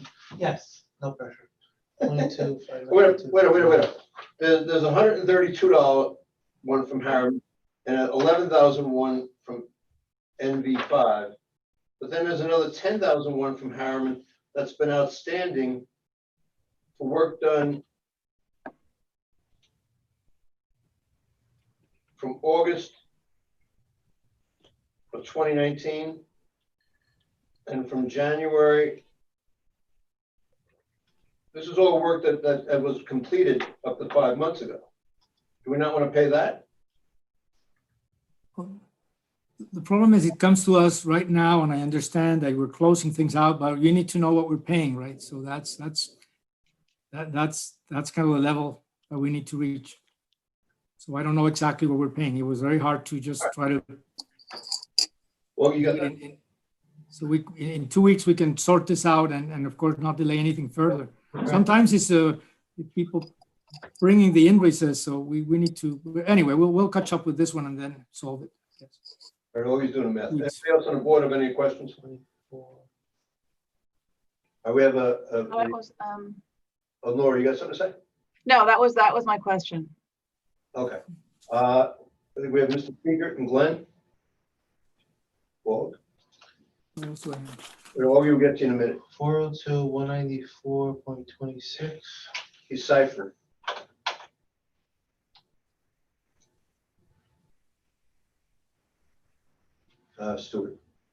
Stuart. Okay. I have one more, but I'll come to it. Yeah, Stuart, you're on. Okay. I raised my hand on the manuals also, and I just wanted to thank Augie for paying the Westchester Joint Waterworks bills without late fees. Much appreciated. On this audit, I'd like to start off by saying that this board's supposed to know what it's paying for when you pay our money for things. It's very clear in the law, and I'm going to read you just something from, I've read this before, but nobody seems to care. From a controller's audit of Bronxville. It says, quote, without a thorough and deliberate examination of the individual claims and the supporting documentation, the board does not have enough information to determine whether the claims it approves are appropriate and legitimate, and there is an increased risk that improper claims could be paid. So it's not just the consultants on that stuff. I mean, you've had a couple other ones, and there is a solution for the board. It's in village law that if staff doesn't have time to properly review the audit of the bills, you can form a citizen group, and I hope you'll consider that. Page 10, Millennium Strategies. We have a contract with these guys. Yeah. And have we reviewed whether, I think this is the second year of it, and at 36,000 years, so we're up to 72,000. Do we have any indication of what we gained through them doing our grant proposals? I'll take that as a no. There's a purchase order on this item. Why is that?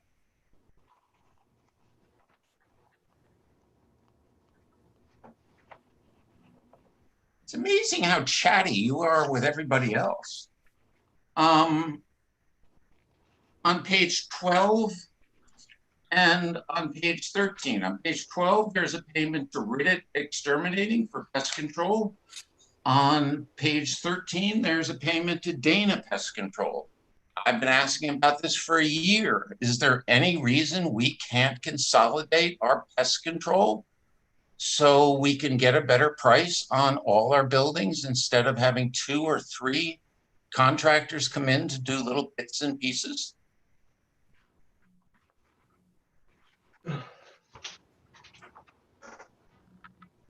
Mr. Barbaria told me a year ago he was waiting to hear from his departments about their needs for this.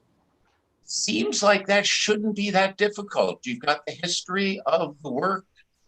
I hope when you get a little time, you'll put some use to this. Our pest control payments have gone up, I think, substantially in the last couple of years.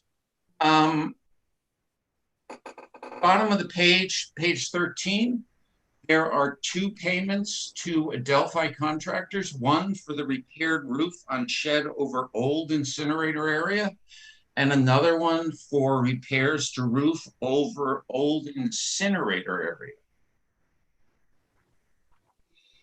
I'm sorry, repaired roof on shed over old incinerator area, and then repairs to roof over old incinerator area.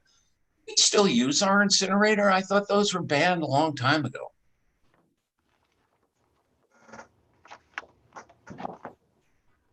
Nobody, huh? Okay. So you'll pay these even though you don't know what they're for? Guess so. Okay. Next page, page 17, there's a payment of, I'm not sure it was, I'm not even going to do that one.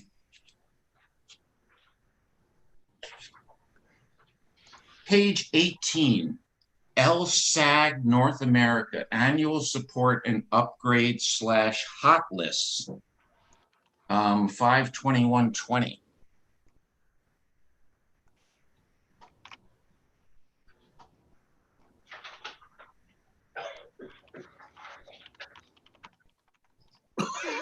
It's pretty amazing how seemingly nobody knows what money's being paid for. I don't think that's a good look for this board.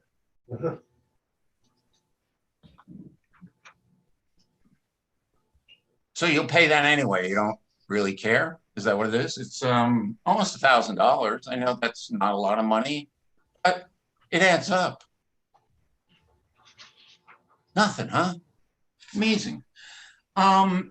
Page 2439, Ninivagi Wetlands and Vector, $950.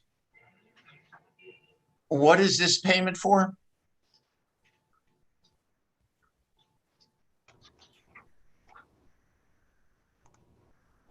Jerry, do we know? It's for time spent consulting and visiting the site, and also working with Dave Ballone in monitoring the wetlands that we monitor. Right. His contract calls for him to get $750 a visit. Why are we paying him $950? Okay. Mr. Seeger, thank you. Your time is well up. Mayor, you did not recognize me on the other. I should have gotten 5 minutes on the other one. I'd appreciate the board considering. Cut them off. We're doing that all thing. Okay. You have that the number total, right? Okay. I had one more, and I actually was gonna, maybe this one that he was gonna finish. I was just curious about Elmster tree and shrub. It's tree removals, but it's under snow removal. What page are you on, Victor? I'm on page 27 is the first one. I don't know why I got on that because it's snow removal. I made a mistake. Might be. What page are you on? I'm sorry, I apologize. I'm on page 27. 27, okay. At the top of the page. Agreement for Homestead. slate readers. Actually, the invoice is fine. Well, it has the Elmstead issues that Stuart raises all the time, but the invoice is straight. The problem is where it is. Was it on the lines? Yes. I have to check. I don't know why. I look at when I approve them, I look at the invoices to see if the charges are appropriate, but it slipped by me that the snow removal, it was funded out of 5142. Snow removal contracts. They have all. Check on that. You're talking about $3,415. That one, right? Yes. Okay, I'll check. I'm focused on looking at the invoices to Yep, I understand. see the appropriateness. Okay. I think Maybe there Stuart was asking for a couple more. If he doesn't have too many, maybe you should allow him. No. The last time I allowed him, he kept going over it after his time. So I'll take care of the time. Thank you. And he went over on this time. Is there a motion to approve the abstract bills as Dan wants to? Dan, if you make the motion with the amendment. I don't know what the items are, though. That's the problem. I might make a motion to approve it, subject to removing the 3 items for NV5 and Harriman.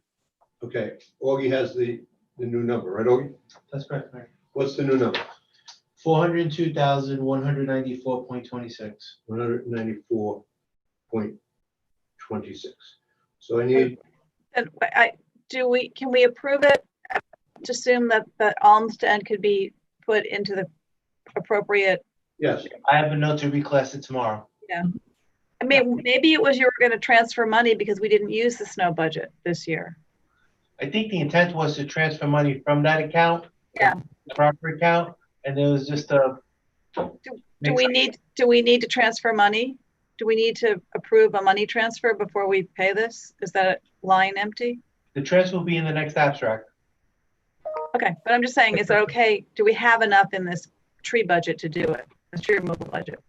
We just started the year. It's June. Oh, that's right. Okay, sorry. I was thinking about last year. Perfect. Okay. Gary's got bigger problems for money already. Yeah. Okay. okay. He's already dressed. Give him a chance. So I'm laughing, but it's a nervous laugh. It's a nervous laugh. This is the old budget. No, it's a new budget. Yeah, this is May. Yeah. I'm in KVS and I'll check. all right.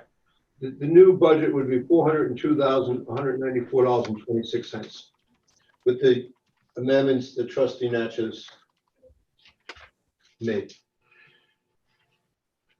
So Dan made the motion.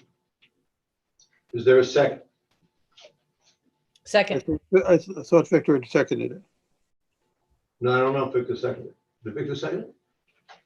Dan Natchez, Kelly Winstrup. No, Victor didn't second. Call the roll. Trustees Winstrup, Yes. Natchez, Yes. Lucas, Yeah, as long as we can figure out that, as long as we have enough money in the tree budget to pay that bill. Yes. The next, and I say yes. Sir. Where's Victor? I'm here. Yes. Call the roll. yes. Okay. Yes. I lost track there. Abstract of audited vouchers for fiscal year 2020 and 2021. And this comes to $1,212,762.65.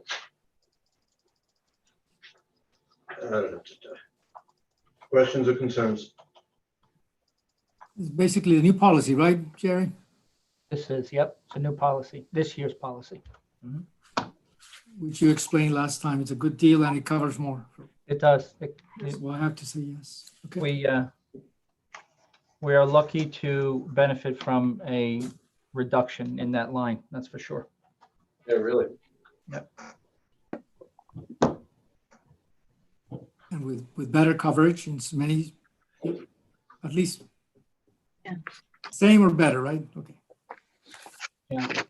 So specifically, most of the coverages are the same, but we were able to do better on a few items. I know that on the coverage for the fireman's cancer benefit, we actually have the same exact coverage that we had last year, but the price was actually lower. So those minor adjustments were in our favor. Okay, thank you. Okay. Questions or concerns from the board? Nope. Okay, I don't see anybody's hand up. Need a Go mo- ahead, Stuart. You want to make a motion? I think somebody's raising their hands. I don't see it. You know, you see it. Putting their hand up and down. Put his hand up and down. Yeah, I'm seeing all kinds of flashes. He doesn't know how to work Zoom too well, I understand. Click on him. Stuart, enable your mic, please. You know, this happened at the last meeting. I wanted to comment in the last public comment. I wasn't recognized. I wasn't recognized tonight. Who controls this? Your hand wasn't up the last meeting. Your hand wasn't up before. I'm sorry. I saw my blue hand go up, Mayor Murphy. Well, please don't tell me what I'm seeing with my own eyes. okay, continue. Okay, so page 4, Metropolitan Data Solutions, V quote 1697, capture pad single concurrent license, SMA for mid 10C mobile ID client license.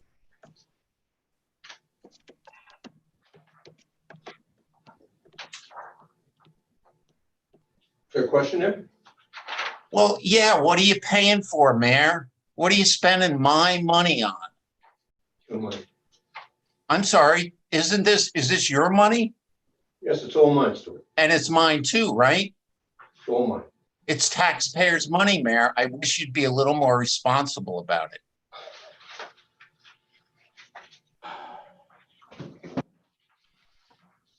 It's incredible how little you know what you're paying for.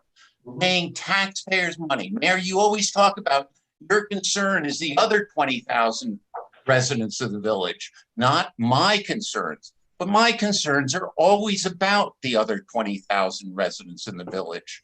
So on the next page, the same thing. Again, I don't know who's getting this stuff. Metropolitan Data Solutions, quote 1697, capture pad, single concurrent license, SMA, for mid 10C mobile ID client license. This one's $2,035. The other one's only $600.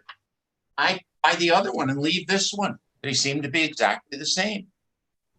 I see looks on people's faces like, I don't know what this is about. So while you're looking that up, I'll go on to the last audit. There's a payment to Future Fence and Painting for the installation of 60 feet of 6-foot high cedar tongue and groove fence at Sylvan Lane. I went down and looked at the 60 feet of 6-foot high cedar tongue and groove fence at Sylvan Lane. What the hell is it for? What's it hiding in there? I'm just fascinated. And let me say, they did a gorgeous job. Gorgeous job. Looks lovely.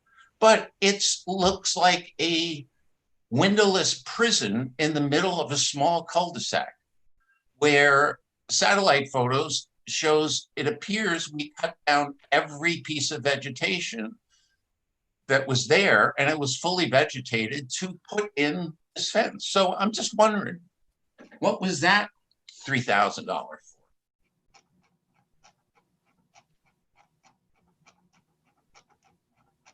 Did we have a line item for that? Yeah, Dan, that was, there's a small pump station there. Okay. And so the fence goes around the pump station base, and it also, we're also plan on putting in new plant material. We had extremely overgrown euonymus in there. Why the need for the fence?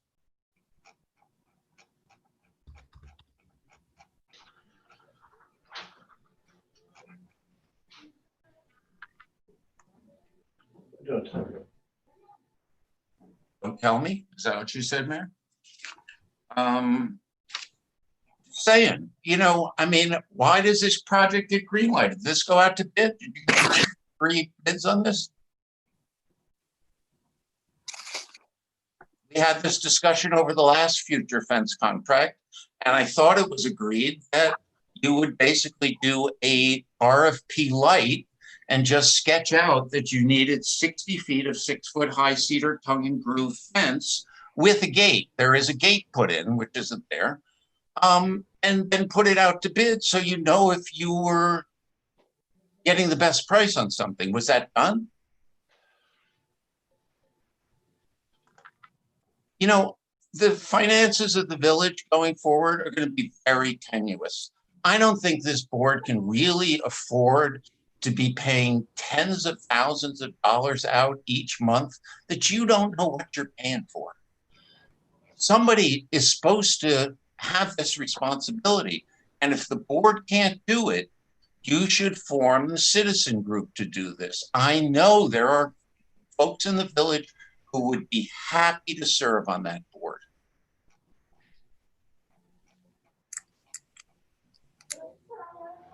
So pay what you want. But as I said, it's not a good look for this board. If you want to act like you're being financially responsible going into the probably dire economic circumstances we're headed for. Thank you. Okay, thank you. We need a motion to accept this abstract. $1,212,000, $1,212,762.65. So moved. A second. Okay, please call a roll. Trustees Winstrup, Yes. Natchez, Yes. Lucas, Yes. the four, Yes. Mayor Murphy. Aye, thank you. Okay. Next item on the abstract, on the bills, not on the bills, an old business. Resolution establishing, no, that's resolution authorizing parking spot for clothing drop-off container on Library Lane. This is not going to be on Library Lane. This is incorrect. There's no, we shouldn't be losing a parking spot and it's going in St. Vito's. The resolution is wrong. Yeah, I We know. talked about this during work session. Yeah, I know. I was just about to point that out. Thank you. So this should read, whereas village staff reviewed this request and whereas village reviewed this request and discussed with BB building department staff and identified the level, it should say parking lot to be constructed on Old White Plains Road when the road is decommissioned. But if you want to just wait to do this until the road is decommissioned? I think that would be best, Mayor. There's a few changes. Plus, I have to make sure that I amend the contract that they sent us to have weekly pickup. So, Thank you. with all those changes, we should probably bring this back in a couple of weeks. Because there's always the potential that we don't, we don't take the road back. Right. Public hearing. So let's hold off on this until after the public hearing. We can schedule it the same night as the public hearing. If we decide to do it, then we can do this resolution. Fair enough? That would be good. I have a question about whether we're able to schedule a public hearing on this for June 22nd. Do we think that's essential? I know that, since we're Zooming and we're not holding in-person public meetings, we're doing just essential business. So I wonder if we're thinking of scheduling this for a public hearing as soon as possible, or whether this is sitting on the back burner until we're meeting in person. I don't know. Bob, do you have any opinion about that?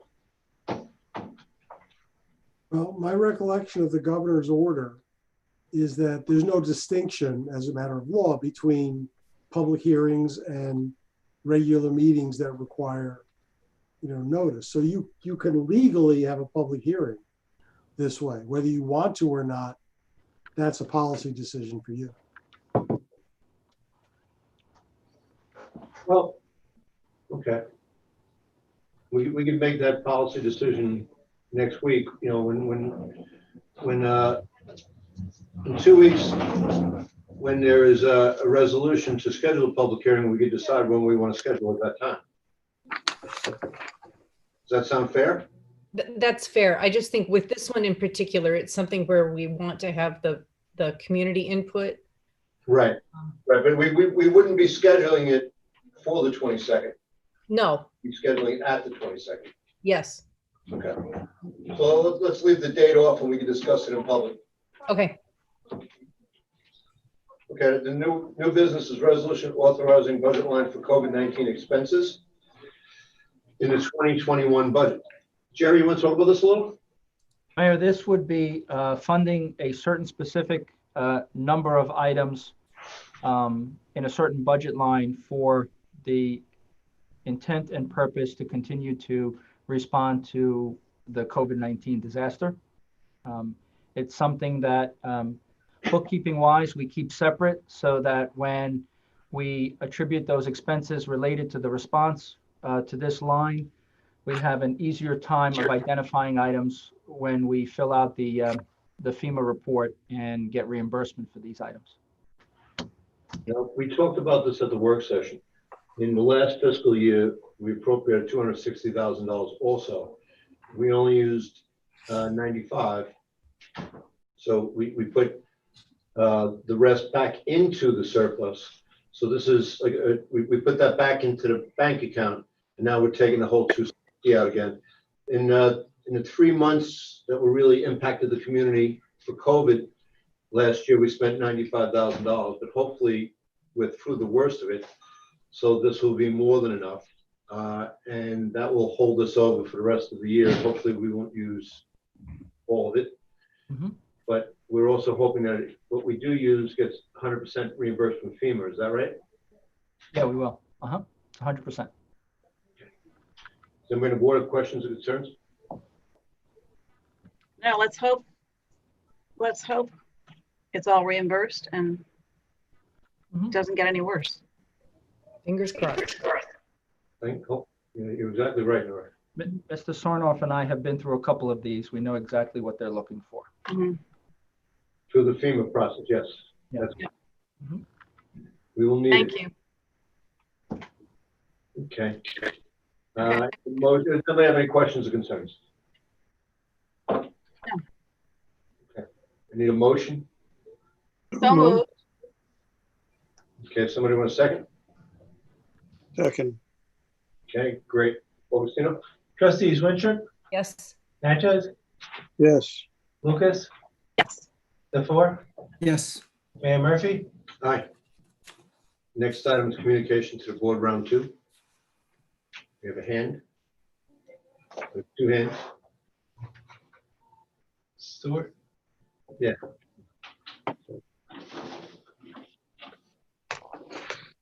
Yes, thank you for recognizing me. I did try and chime in last meeting on this, and I was not recognized, no matter what the mayor says. And I was chiming in to ask him to apologize for calling Trustee Winstrup and Trustee Lucas, referring to them as chicks at the meeting. And I was happy to see that he did it on Facebook. But I think a real apology would be in the same setting it was made. The other thing I want to raise is there were a lot of folks calling for the head of Cindy Goldstein tonight. I'm not sure if all the board members or the mayor who's going to make this decision knows, but Mark Edgers is not chair of the Board of Ethics. Our code, if you look at it, says that at the first meeting of every year, the board of Ethics elects a chair. I've asked for minutes of the meetings where he's been elected chair. The village has told me in 3 months, I will get those. So it appears that the engineer of the train that's run off the rail on the roving Inquisition is not the chair. Is that an ethical issue for the board? That he's just assumed power and is apparently exercising it whatever way he wants? I hope during the decision-making process, you will consider the performance of the board and how they've adhered to their own rules during this hearing. Thank you. Thank you. Next up is Glenn. Hello, a couple of quick items. Number one, obviously, we've had a lot of protests with Black Matters and such. I have for over 2 years asked that we have the police chief come to the Village of Mamaroneck board meeting to give a report. Give a report about statistics. We've made tons of decisions on tickets, on changing regulations, and also he could be available for communications with the community. You have basically 30 to 40% of the village budget spent with the police department, yet we can't get the chief of police or at least a lieutenant to come quarterly to give an update on police department, police policy, police enforcement in the village? Why is that a problem? I was told 6 months ago, don't worry, he's coming, he's coming. Well, I haven't seen any indication that the police chief is coming. Scarsdale's police chief goes on their board meetings and gives communication to the community. Why can't our police chief? I would love to ask them, what is our policy on chokeholds?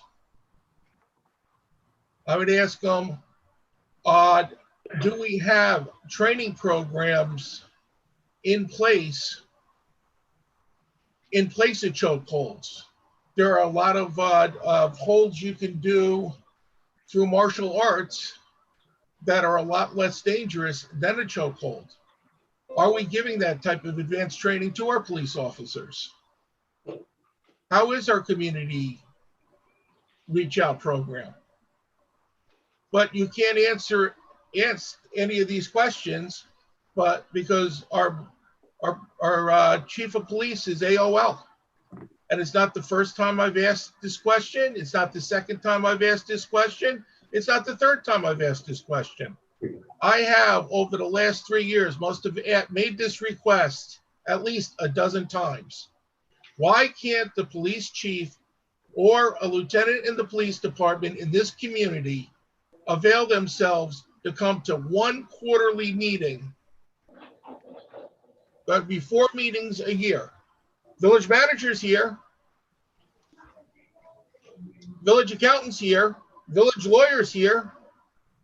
Usually the city planner is here. Is that really that difficult? Couple of the quick questions. How are we just ended the fiscal year. How did we wind up? Did we wind up, were our expenses above or below? Were our income above and below? And I know that the sales tax for New York State came in 26% below last year. Are we making any adjustments for April and May? The fact that the sales tax for New York State was 26 below last year, and last year didn't have the increase that Westchester had. Last one is the tree law. Are we really going to have our village manager as the tree inspector?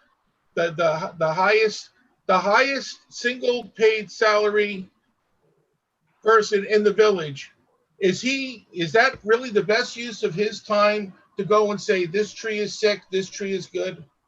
Really? Seriously? Thank you. Thank you. Okay. That ends communications to the board. Nobody else stands up. Update from village manager Barbario. Thank you, Mayor. One item that I have for my update is that I've been emailing and speaking to Chief of the Mamaroneck EMS, Jason Capalbo, I believe his last name is pronounced, regarding some of the issues at the building and some of the requests that he's made in the past. When I asked for some information regarding that, it looks like in the last 5 or so years, we've made approximately $350,000 worth of repairs and improvements to that building. And so I wanted to express to the board that I think it's great that we support the EMS, especially since during this COVID crisis, what they had to go through was probably something, pretty close to unimaginable. But they're asking for an additional item. They've asked for this, I think they asked for this 2 budget seasons ago. I don't think it was last year. It might have been the year before, but I could be mistaken. And so I have a request from them to do some improvements on a patio and deck. But really, I'm discussing it in my report because I want to be clear on where we are. I believe before I got here that there was some discussion about the Mamaroneck EMS building on North Barry Extension. And so I wanted to make sure that before I approve this, this request for the improvement, that we're still on a solid footing. You want to put it on the work session? I think that might be appropriate. I can provide everything that they've provided me. I've also would like to provide, the fact that we have been making improvements on this building, significant improvements for a little while now. When I was on the town board, the town and the village discussed having a lease agreement with the town, where the town would lease the building from the village, and the town would then take care of all the repair and capital costs. But it never actually happened. But the town couldn't do that if they had no interest in the building. So maybe we want to look at that again. Interest such as a lease or ownership interest? A lease, what the town attorney at the time said, they needed at least a lease. To spend money. Yeah, a lease would be fine. There were lengthy discussions about this several years ago that we were never able to reach an agreement with the town on.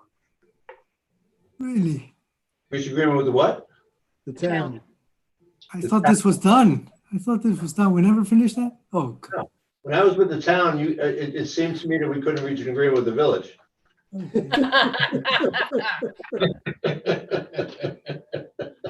It's funny how everybody's point of view is different. Now we're gonna solve it. Fine. So if we can add this to next meeting's work session, we can have more of a discussion. I just want to make sure. One of the things that needs to happen here is that MEMS, who I have great respect for, and I think they're doing a great job. I think that they have to be reassured that even if the town leases the building, it's still going to be their building. I mean, this was really a way to get the town to use the town's funds to take care of that facility, like they do for the place on Weaver Street. Yeah. Okay. Thanks for bringing it up, Joe. You have a couple of items here. 2 items to file for the record. We have the sport time agreement, and we have the agreement that we're renewing with Weatherworks, which is our weather forecasting service that we utilize and benefit from every day almost. Okay, thank you. Thank you. Clerk Treasurer? Yes, Mayor. So just reporting the first half tax payments are due in June. General parking permits are due to expire June 1st, 2020. And residential parking hand tags are now available online for purchase. Thank you. Mr. Village Attorney has no report? No report from me, Mayor. Thank you. Minutes of boards, commissions, and committees. Minutes of Board of Trustees, work session, regular session for May 11th, 2020. Minutes of Board of Architecture review meeting of April 23rd and May 21st, 2020. And minutes of the Ethics Board meeting, February 26th and May 18th, 2020.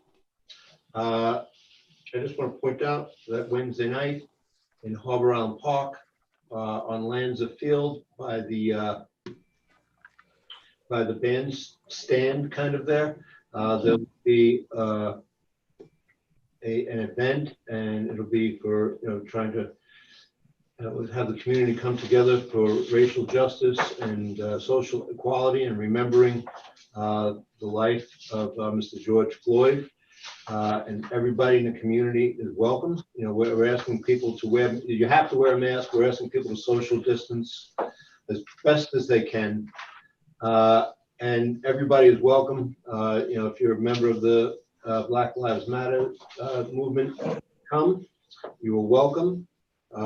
There'll be speakers from the community. The only elected official who will be speaking is Mr. Jeff King, who's a councilman in the town of Mamaroneck, who grew up here his whole life and has pertinent experience to speak on this issue.